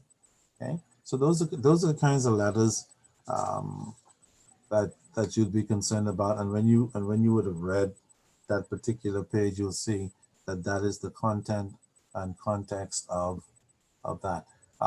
And we have all this information on letters that, because for many people that actually works. When you send them a letter, they say, my God, I forgot, which is a lie, but they may have forgotten, 1 or 2 persons, or they might then say, you know what, I need to treat this account better. I can't have persons sending me letters anymore. It's an embarrassment to me. Whatever effect the letters have on individuals, that is what you intend, and that is why you send letters. So companies take time sometimes to pre-prepare letters and put them in the system, and then train their staff on which letters to send and when. Okay, and so when the time comes, you don't have to actually type the letter. You just print it off and send the appropriate letter to the appropriate customer. A lot of companies don't do that. A lot of companies don't even send letters, or they send them very scarcely. More companies tend to do the next step in delinquency, and that is pick up the phone and Oh, call. Be careful when you call your client or visit your client even. Be polite. Let the client know that you're calling to help them. You're just calling to find out why the account is overdue. Don't be mean. Don't be unprofessional. Don't be stinky, even though they might be. Because sometimes clients get upset when you call them because they know they're in arrears. They don't want to be reminded, and they want to come in when they feel like it. So they don't want to hear from any stinky lenders or creditors of any kind, interrupting their miserable souls already because they already owe you and God knows how many other people. Okay? So be professional at all times when you pick up the phone. Take control of the call, guide the customer, let them know that you're there to help, and encourage them to talk to you about what the problem is. Try to find out the real reason why they're in arrears, not a made-up one. Okay? And be careful when you're on the phone or making a visit to a client for whatever reason. Always try to leave with a payment and if not a payment, a solid promise. Don't let them say, I'll pay you soon. I'll send in the mail. God knows in a couple of weeks I'll be there. I get my ASUS sometime this year. As soon as I get it, I'll be there. Those kinds of conversations you listen to, but you do not entertain. You respectfully in your own mind decline to accept it and try to get them to make a commitment to a date and a time and an amount. And of course, if they threaten to put it in the mail, tell them, please don't put it in the mail. If you cannot bring it, I shall come and Pick it up. absolutely. And if you're an astute collector, you should have a company car or something. Or if you don't, they should be paying you mileage. So when it's time for you to pick stuff up, you don't have to worry about no car around here kind of thing. That should not be the problem. Okay? Because there are some clients out there, they are delinquent and you think, what the hell? You're flicking delinquent, you don't want to bring it? Bring people money. That's true. But a lot of them still won't. And if you don't go and collect it, you might never get it anytime soon. So if you want to get that off your list for the month of reportables, anybody heard about that list, the list of reportable delinquent accounts? Yeah. If you don't get that paid up for that month, that has to show up on your reportables, and sometimes that goes on to your performance appraisal, which is okay as long as you're doing your very best to collect. And if that means going to collect a couple of payments, why the hell not? Turn on the music of Teddy Pendergrass, try there with, AC on or whatever, and collect the payment. And if you have 2 or 3 or 4 payments to collect, don't do one every day, wasting everybody's time and gasoline. Try to plan them all for what? One day. One day if possible, or as many of them as possible. And this is what collections activity. A lot of collection people fail, not because they don't know the techniques of collecting. Some of them do because they don't know the techniques, but a lot of them just don't execute well. Okay? It's like going on your first date and telling your date, look here, you and I expect you to pay. He might pay, but he might not invite you to a what? Second date. Exactly, because your whole approach was Wow. wrong. He might then panic. And then when you call him back like weeks later, he tell you, well, yeah, sorry, I had to go to Waikiki for business or something. And then you say, well, are we going out again? He says, well, don't call me, I'll call you and let you know. Things like that, because your whole approach. And clients are like that, even delinquent people. Even though they're delinquent, they don't want to be mishandled, mistreated, and disrespected. Even though sometimes they try to mishandle collectors and disrespect you as a collector.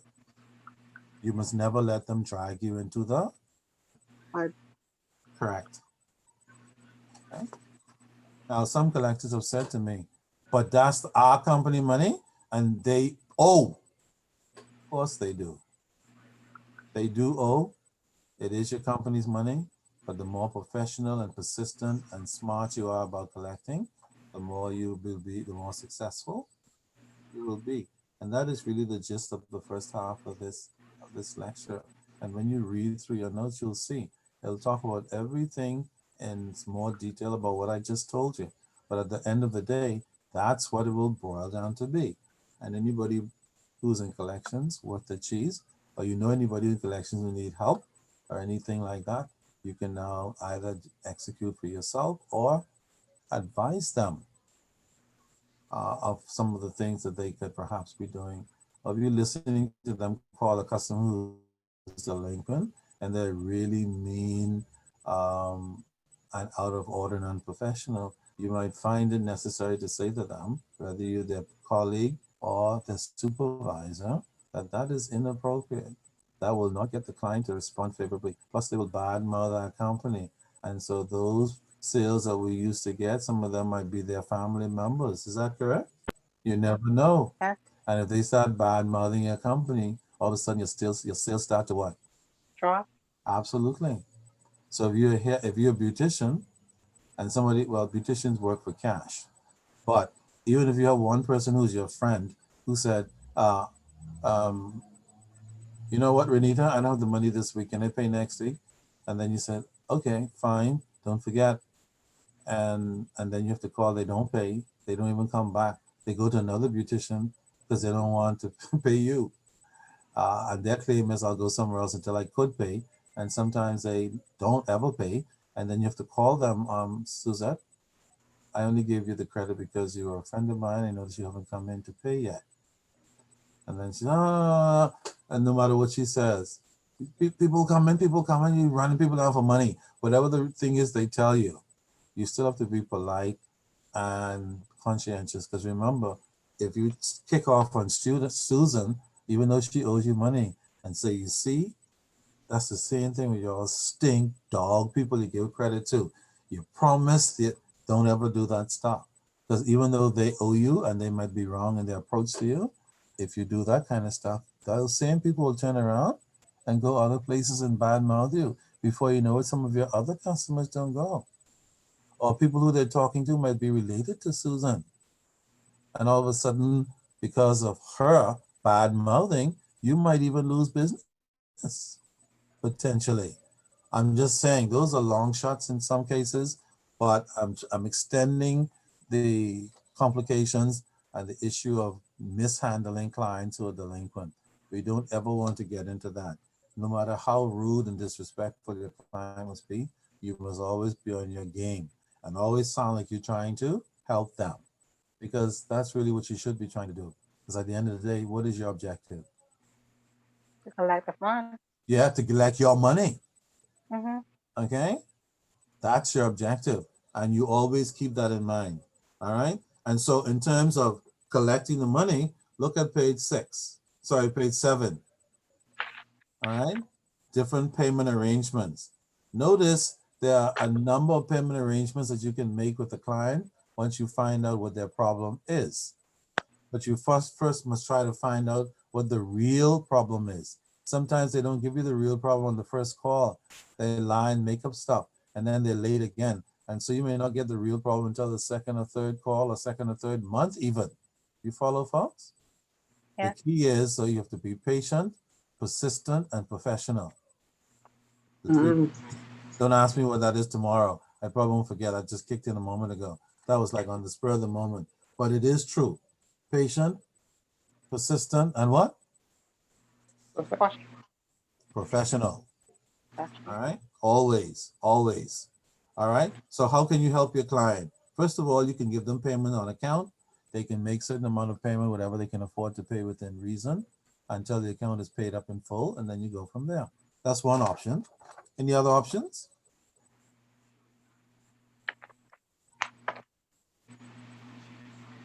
Page 8. Yeah, you can give them a additional date, or you can even get a salary advance. Yeah, you can give them additional date or salary advance. A staggered schedule. Yeah, a staggered schedule, meaning instead of 30 days, you give them 60 or 90 or whatever. Post-dated checks. Yeah. Now, some people abuse. I like them now, because they give you check and they know they're no good. Well, yeah, I shouldn't say that because you have to be polite to the customer. But generally, no good customers tend to give you bad post-dated checks.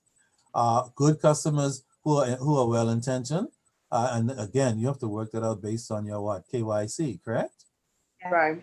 Okay, based on your KYC, your knowledge of your customer. If they offer post-dated checks, you should say, well, we don't really take post-dated check, because even though you do, because you know based on your assessment of them, they're gonna let them bounce. Why? Because you have a file with 17 bounce checks from them already. See my point? So you already have a history. Okay, but if you do take them and they bounce 2 or 3 or 4 times in a row, then you have to call them and say the rest of these checks you need to come and collect them. We've had 3 or 4 of them bounce in a row. This is not working. We need to make another arrangement. You follow, folks? And again, these are all important collection techniques. If you know them, you can be very effective in your collection activity. If you don't know them, then you're stuck with, look, come bring people money which you owe thing. And then that's it. Hang up the phone, slam it down, drop kick it and go to lunch or whatever. Because you after your third call, you're tired of those people who won't listen to you and that kind of thing. You don't want to get into that kind of mood. That never helps with your collection activity. You want to be rested, in a great mood. If you're not active, if you are, be professional and always keep the objective in mind. And that is to find any means possible within reason and within the credit policy of your company to collect the payment. Okay, that's the deal. All right, any other techniques after post-dated checks? Promissory notes. Yeah, promissory notes, something like post-dated checks. So instead of post-dated checks, they sign another piece of paper called a promissory note. Again, They didn't honor the first one. sorry, They didn't honor the first one. you mean the post-dated checks? Well, they didn't honor the first promissory note. Yeah, if they don't honor the first I give them a promissory second note, one. then you have to call them in. Or, That's well, what I'm saying. again, Why give them a second one? well, the thing is this, sometimes the promissory notes might be signed in advance, like post-dated checks. So they might sign 6 promissory notes. One promising to pay the end of January, one promising to pay the end of, like, you follow? Okay, I got you. Yeah. So you hope like post-dated checks that they'll honor that. Some of them do, some of them don't. The good thing about a promissory note is it is more enforceable in a court of law than, say, a post-dated check. Doesn't mean you cannot go to the courts with a post-dated check and make a claim. You could, but a promissory note for business purposes carry just a little bit more legal strength in terms of making a claim than, say, the post-dated check. Okay. But that doesn't mean you cannot sue using post-dated checks. You most certainly can. Okay. Any other methods of collection? Quid pro quo. Yeah, quid pro quo, it's a Latin expression meaning something for something. How does that work? How does quid pro work? That might be something an examiner might ask just because it's different. You Yeah, sell your okay. car, like sell Sorry? your car, sell So- your car. Is that what quid pro quo means? I'm not sure. I'm trying to find out. Okay, doggone it. Well, we're gonna find out by who hasn't read. Renita, have you read? Not today. Good. Say not today. Just don't forget that I have read. I like that. Don't forget I read last week and the week before. Hey, man, it was only 2 of those 2 weeks. When it was only 2. Hey, and I was the common denominator. Seriously, in that doggone ratio. Who was the other person on that day, Renita? Last week I think it was Rowena, and the week before was Salino. Kiss my foot. That's right. By the way, where the hell is Truman Cooper anyway? I don't know these people. I know he started off vigorously. And then for the last 2 or 3 sessions, I don't know, he tapered off somewhere and probably Luther or something. He's probably quarantined in the Luther, but doesn't matter. He should still be able to sign on, correct? Right, yeah. Yeah. Okay. Okay, Renita, let's go. Quid pro quo. Quid pro quo transactions. This Latin phrase meaning something for something describes arrangements that can be used to handle the past due accounts of reasonably sound but slow paying customers who are still placing orders with your firm. Okay, keep going. The customer is told that new goods will be shipped only as payments are received against the old indebtedness. Stake A of form- pen. What's the something for something there? New goods. New goods. Well, something for something. What is the quid pro quo there? I'll send you new goods if you do what? Hey, Yeah, that's the quid pro quo. Okay, that's it. Something for something. Doggone it, bastard. Wouldn't pay. You need more stuff now? No, don't call him bastard. That's just me for like drama. Okay, so you could remember. You tell the guy, the debtor, person who owes you. I know I noticed you sent in a requisition for more stuff. Well, I'll tell you what, I'll send you more stuff if you pay off the old invoice. And then all of a sudden, the next day they transfer the money. That means they could have paid it off a long time ago, right? Right. Because a lot of times companies, they have it, they're just holding your money just like people. Some people owe you like $700. If they decide they need to go to Tampa again next week, they say, I'm not paying her that. I'll dock her and go to Tampa, have fun until I get the $700 again in a couple of months, maybe. Okay, until then I'll dock her, and if she get me mad, I'll tell her auntie, she harassing me because I's her cousin. People come up with all kinds of interesting reasons not to pay you, whether you believe it or not. Okay, keep going. Okay. A formula is then worked out to bring about the gradual elimination or reduction of past due bills. The exact formula depends upon the amount past due, the amount and delivery schedule of the new orders, and a current credit appraisal of the customer. See that? All kinds of quid pro quo. You want your new shipment due for Christmas? Fine. Don't cause me to send it to you after the Christmas holidays are over and you don't get to sell them. If you want them for Christmas, here's what I need you to do. On the old invoice, I need you to send me every week a payment of $300 until the old invoice is paid. In addition to that, we need you to give an up-to-date appraisal on where your business is. Send us the following information. And again, a lot of persons who are in debt don't like to be brought into that situation where they have to give up-to-date information because they never planned to do it. It caused them an inconvenience and some other issues. Plus, some new things may have happened that they don't want to tell you. So if you do an up-to-date, the borrower might what? Find out. You follow, folks? Mhm. They don't want you to see their balance sheet until when? After Christmas, not before. So if you do an appraisal and you said, let me see your current balance sheet, send me a copy for last month, kiss my foot. Okay? I didn't think all that would happen. But quid pro quo will do that kind of stuff. All right? Now, so go right over to page 11 and let's look at the final means of collections. Keep going, Renita. The final means of collection. The ultimate collection tools available to credit or legal action and the collection agency. Before resorting to either, the seller should try all other means that will prove useful in the case at hand. No large amount should be turned over to attorneys or agencies without a personal visit if the cost of the visit is less than the cost of outside help. Okay, in other words, try to do it yourself first from inside. Do you follow?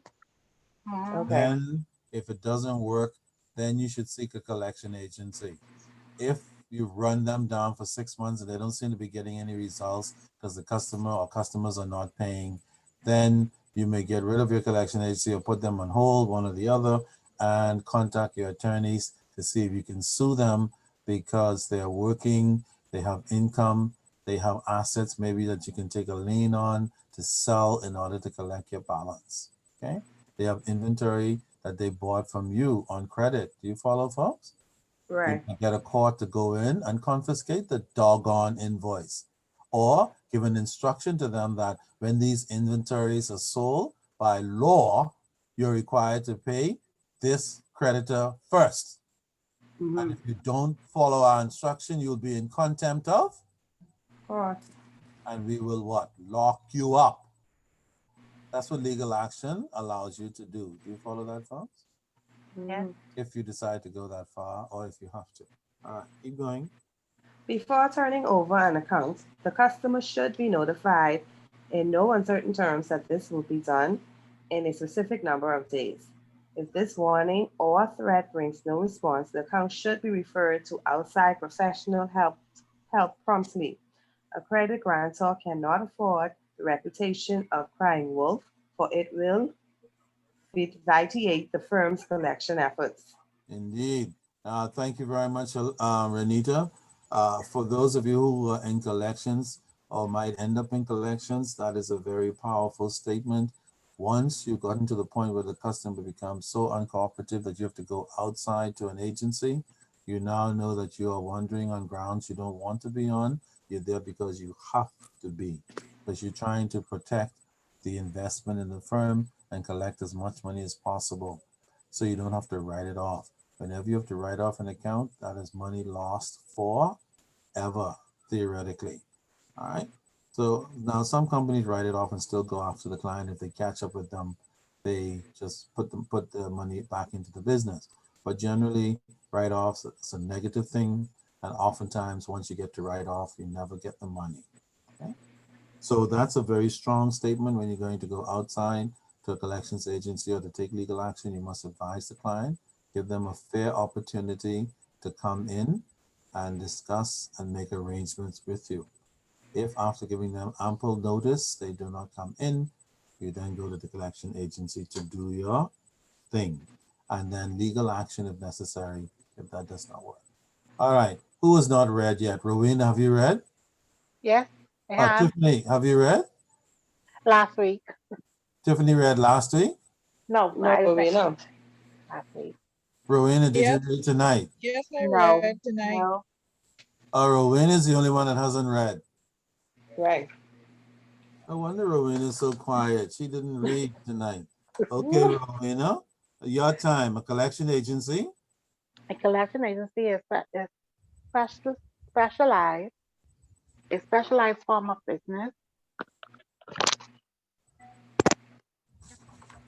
business enterprise that acts as a collector of other people's receivables. Yep.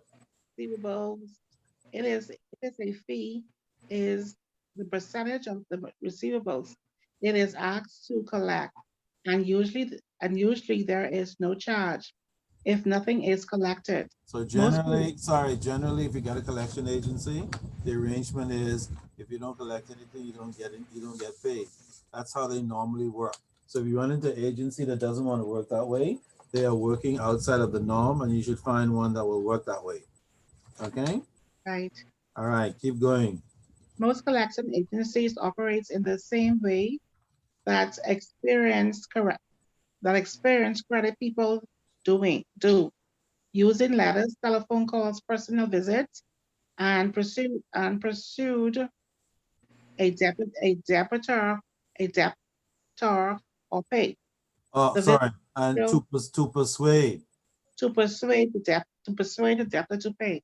Yes. The visits are usually confined to the accounts in their local areas. So many creditors, grantors try to have the name of the goods collections agency for each large populations center. Mm-hmm.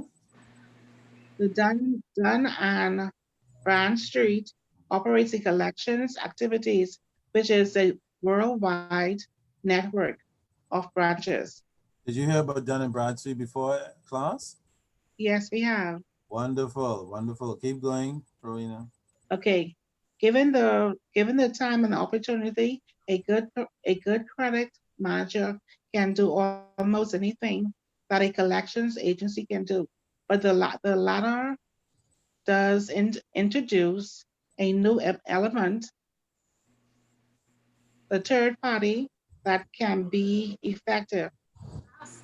The very fact that the collections agency is working on a account will often convince a debtor that the creditor is now willing to sacrifice a sizable percentage of the past due account to ensure its collections. Okay, stick a pin for a moment, Rowena. The point there is collectors generally don't do anything quite differently from the credit manager and his staff. But what collectors do, as they indicated, is produce the third party. That independent person is just like if people are having marital problems, they have to go to a counselor sometimes, and the counselor is that third party because that person is expected to be independent and they shouldn't be connected to the parties in any form or fashion, because you're not going to get a proper resolution. That's why when you go to family members to counsel, you never get the proper results. Depending on which family member it is, somebody's going to be favored over somebody else. You will never, ever get an independent result. And so the collection agency is like an independent appraiser of the situation, such that when debtors hear from the collection agency, even though they're using the same techniques, they're like, damn, it's a collection agency, this must be serious. I already drop kicked the people in the credit department at the place I borrowed the money from, but I'm not sure if I can drop kick this collection agency. Besides, the guy who visited me last week, he's a big, mean looking guy. And I don't know what he's going to do. I'd better go in and pay. See the point? That's what the third party thing does for the firm who's trying to collect. Okay. Sometimes if you are collecting regularly from a bad debt or an overdue person, they get so familiar with you, they start taking you for granted and stop paying, make promises that they don't keep, tell you go to hell, that's your ma, call me back, hang up the phone. They do all kinds of weird stuff because they're familiar with you within the firm. That's why sometimes if it gets too difficult and too complicated in terms of the relationship, you have to send it to a collector so you have that third party effect. Okay, like we're on the same now. Chive now, you turkey kind of thing. And oftentimes you get very good results. But furthermore, collection agencies have an incentive. Generally, they charge anywhere from 25 to 50% of the amount they collect. So if you agree to any of those terms, they sure as hell have an incentive to go out there and do what? Get that money. Right. By hook or by crook. Hopefully they don't break the neck of the debtor. You don't want that. And sometimes for some collectors, you have to have a meeting with them, obviously, to discuss the details and to discuss with the collector, the outside collector, look, we want you to strong arm the customer, but we want you to do it professionally. Don't go out there like some mafia person, because after all, at the end of the day, the company's reputation is still on the Fine. And furthermore, since you represent us as an agent, if something goes wrong, ultimately who's liable? Us. Company. You follow? Yeah. Collection agency only work for you, but the company itself is liable. All right. Okay, Rowena, and then the last two paragraphs. Okay. The last report is a lawsuit. This is the only way to force the debtor to pay the bill, but it works only if the debtor has the meaning of payment, the means of payment. In other words, if your debtor is unemployed, don't waste time trying to sue them, because when it gets to court, all the debtor's gonna say is, I'm not working. But then you still get judgment. You can, Judgment might be long term, but yeah, then they go to buy or sell. Yeah, that's true. You can get judgment and make their lives miserable until they come in and pay you. That is an option. Okay. And some companies actually take that route. They get a judgment whether the debtor is present or an absentia. Either way, they get a judgment and they just let it sit until Tom Jones tries to get credit somewhere else. Exactly. And then that judgment shows up and they have to either pay that judgment or they will not be able to get credit anywhere else. The fact that we have a credit bureau that's coming up next year makes it even more intense for persons in that category, because that judgment will sit on the credit bureau's file. And anytime that person goes to get credit, the institution will call the credit bureau and they'll say, yes, we have 3 judgments against, doggone it, Tiffany. And Tiffany will not be able to get credit anywhere in the Bahamas until she satisfies those judgments. And even when they're satisfied and she pays them off, and then she goes for credit, they'll say, didn't you have judgment? She says, yes, I paid them off. Then the creditor will say, yes, but your reputation now precedes you. You are known as the person with judgments. And if you had judgments before, you might try and do it again. Does that mean you shouldn't give testimony credit? No, it does not mean that. Because people with judgments can change, right? Mm-hmm. Just like the other scenarios we were talking about. So again, Because there's something negative on the record doesn't mean you should not do business with a particular person or business. You have to look at the big picture. All right, keep going. Okay, after all else has failed, an attorney must be engaged to file suit. Provide Prove, provide the debt prove. prove, prove Mhm. the debt exists and win an award or judgment for the most involved. There you go. And There's your judgment. You either say yes, you have to pay this amount, or judgment is for this amount, and it will sit until they get a job or try to get credit again. Okay. Right. And if the debtor has no pay for the creditor. Is your As, speaker on, Rowena? yes, it is. Okay, keep going. Okay, as a concluding word on collections effort, it should be reminded reminded that the most slow payment situation, some suppliers are undoubtedly being paid faster than others. Every creditor manager should try to make his firm one of the most favorable. Okay, so there you have it. Uh, every credit manager in his department should know that your particular company is probably not the only one that is owed money to by the debtor, and so your job is to make sure that you're among those that they're paying. And I can assure you, the more persistent you are in follow up, the more professional you are with the client, no matter how stinky they might get, and the more you encourage the client that you're there to help them rather than to harass and hurt them in some way, the more likely they are to put you in their pay column.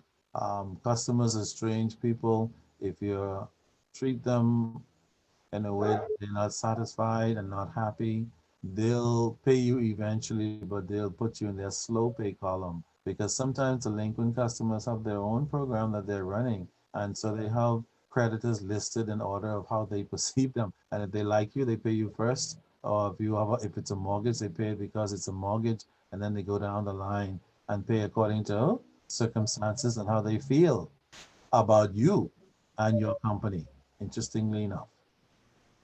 All right. So there you have it. Some very important collection techniques for those of you who may not have been aware of them or even remembered them.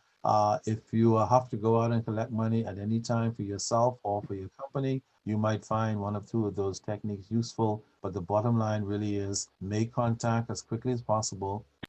Be persistent, be professional, and always give the customer as much indication that you want to help and trying to collect the payment, and you're there to make any arrangement that is reasonable, okay?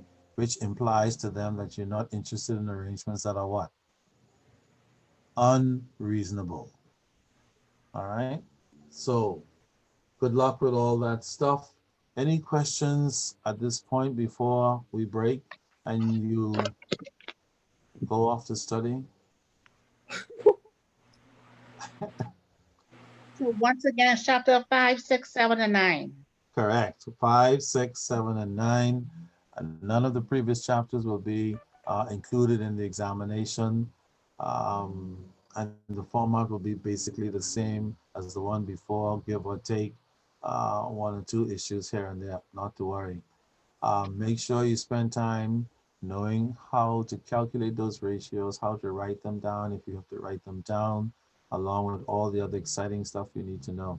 A nice question would be to describe 2 or 3 of the collection techniques that a credit manager might use in trying to collect an account. Let me see if anything else is interesting. Know what quid pro quo means, because sometimes we like to ask you funny stuff just to see if you looked at it and remember that Latin term, things like that. Something for something. Question? Something for something. Yeah, absolutely. Believe it or not, if you put something for something, you'll get credit. Just Just keep your something right. All right. And of course, we all know the different techniques of writing, calling, and visiting, and what we should do in terms of our writing methods and so on. So you basically have the idea behind what the focal points are. Go ahead and focus on them, make sure you know them, because I think for the most part, you probably have an idea now of the type of questions I am likely to ask. But that does not mean that you should not read and study your material. But once you've done that, your focus should then be on the key stuff so that you can get them confirmed in your mind and be ready to rock and roll next Wednesday at 6 o'clock. Of So course, it'll be a total of how many questions and then question? somewhere around the same as last time. I think there are about 15 or 16 questions, something in that vicinity. Because we have so many exciting ratios, there might be one or two more, one or two less. There will be a bonus question. I'll try and pick a question that you ought to know to give you an opportunity to get some quote unquote, yeah, easy points. If you ought to have known and you still don't know, well, the only person you can blame is Yourself? indeed. Okay. Don't blame God, and definitely don't blame. Mr. Wilkerson? Absolutely. All right. Of course, if you have any questions between now and next week's examination, Keep your phone charged. yeah, that's funny. Yeah, feel free to send me a note, a text, an email, and I'll be happy to clarify anything that might still have you stuck. Don't stay stuck. Get it clarified, because you never know. That may be one of the questions that come up in the test. And not only for the test, but also for long after the test. Right. All right. Mr. Wilson, I emailed you and called you twice today. I You didn't saw them. return. I, Okay. I believe I believe I responded to one of them this evening, because actually I had to do this class early. Remember, with your colleagues who don't have the virtual thing. So Okay. chances are I may have been in that part of the world trying to avoid COVID doing that. I'm just teasing. There was the proper distancing, but yeah, because they didn't have access to the virtual thing, believe it or not, for the last 2 or 3 weeks, maybe 3 or 4 weeks, I've actually been doing this twice in the same day. That's a little unprecedented, but the Institute tries to accommodate as many of its students as it can. We don't make it a habit, but in extreme cases, we make an exception. Certainly it cannot become the rule, all right? Unless, of course, it's extenuating. But that's pretty much where I was, Rowena, when you called in. But I did respond. Don't forget to send me the follow-up on the other blah, blah, blah. And for all of you who are expecting, I think 1 or 2 of you may be expecting an email from me that is forthcoming. You know what to do. If you don't see anything, you send me the next collection letter. What would be in that letter, Rowena? The research. No, not that way. I mean, if I don't respond, your next email to me will be what? Like a Doggone it. yeah, a little more. A friendly reminder. Yeah, like, but you've already sent me a friendly reminder. So the next one is going to be what? The final notice. You skip the middle one. And don't forget, if it's a final notice, you have to do what Renita say. This is a final notice. What the hell is going to happen? God damn it. And if that doesn't work, you have to sue me. Okay. Hopefully it wouldn't get to that. No, it wouldn't. All right, so you guys, good luck. Study hard, and I'll see you guys next week. If for some reason I'm not invigilating the exam, I will be there in spirit, encouraging you to do your very best. Okay. Okay. All right. It has been a pleasure. It has been a pleasure teaching you guys. You've been absolutely wonderful. The only thing I regret is that the time is over, but hopefully some of you will sign up for some other stuff and I'll get to see you again. All right. Okay, sir. All right. So All right. next time, you guys stay safe and take care. So, all right. Good night. You too. Good night. Bye-bye. Good night. Good night. Good night. Everyone. Good night.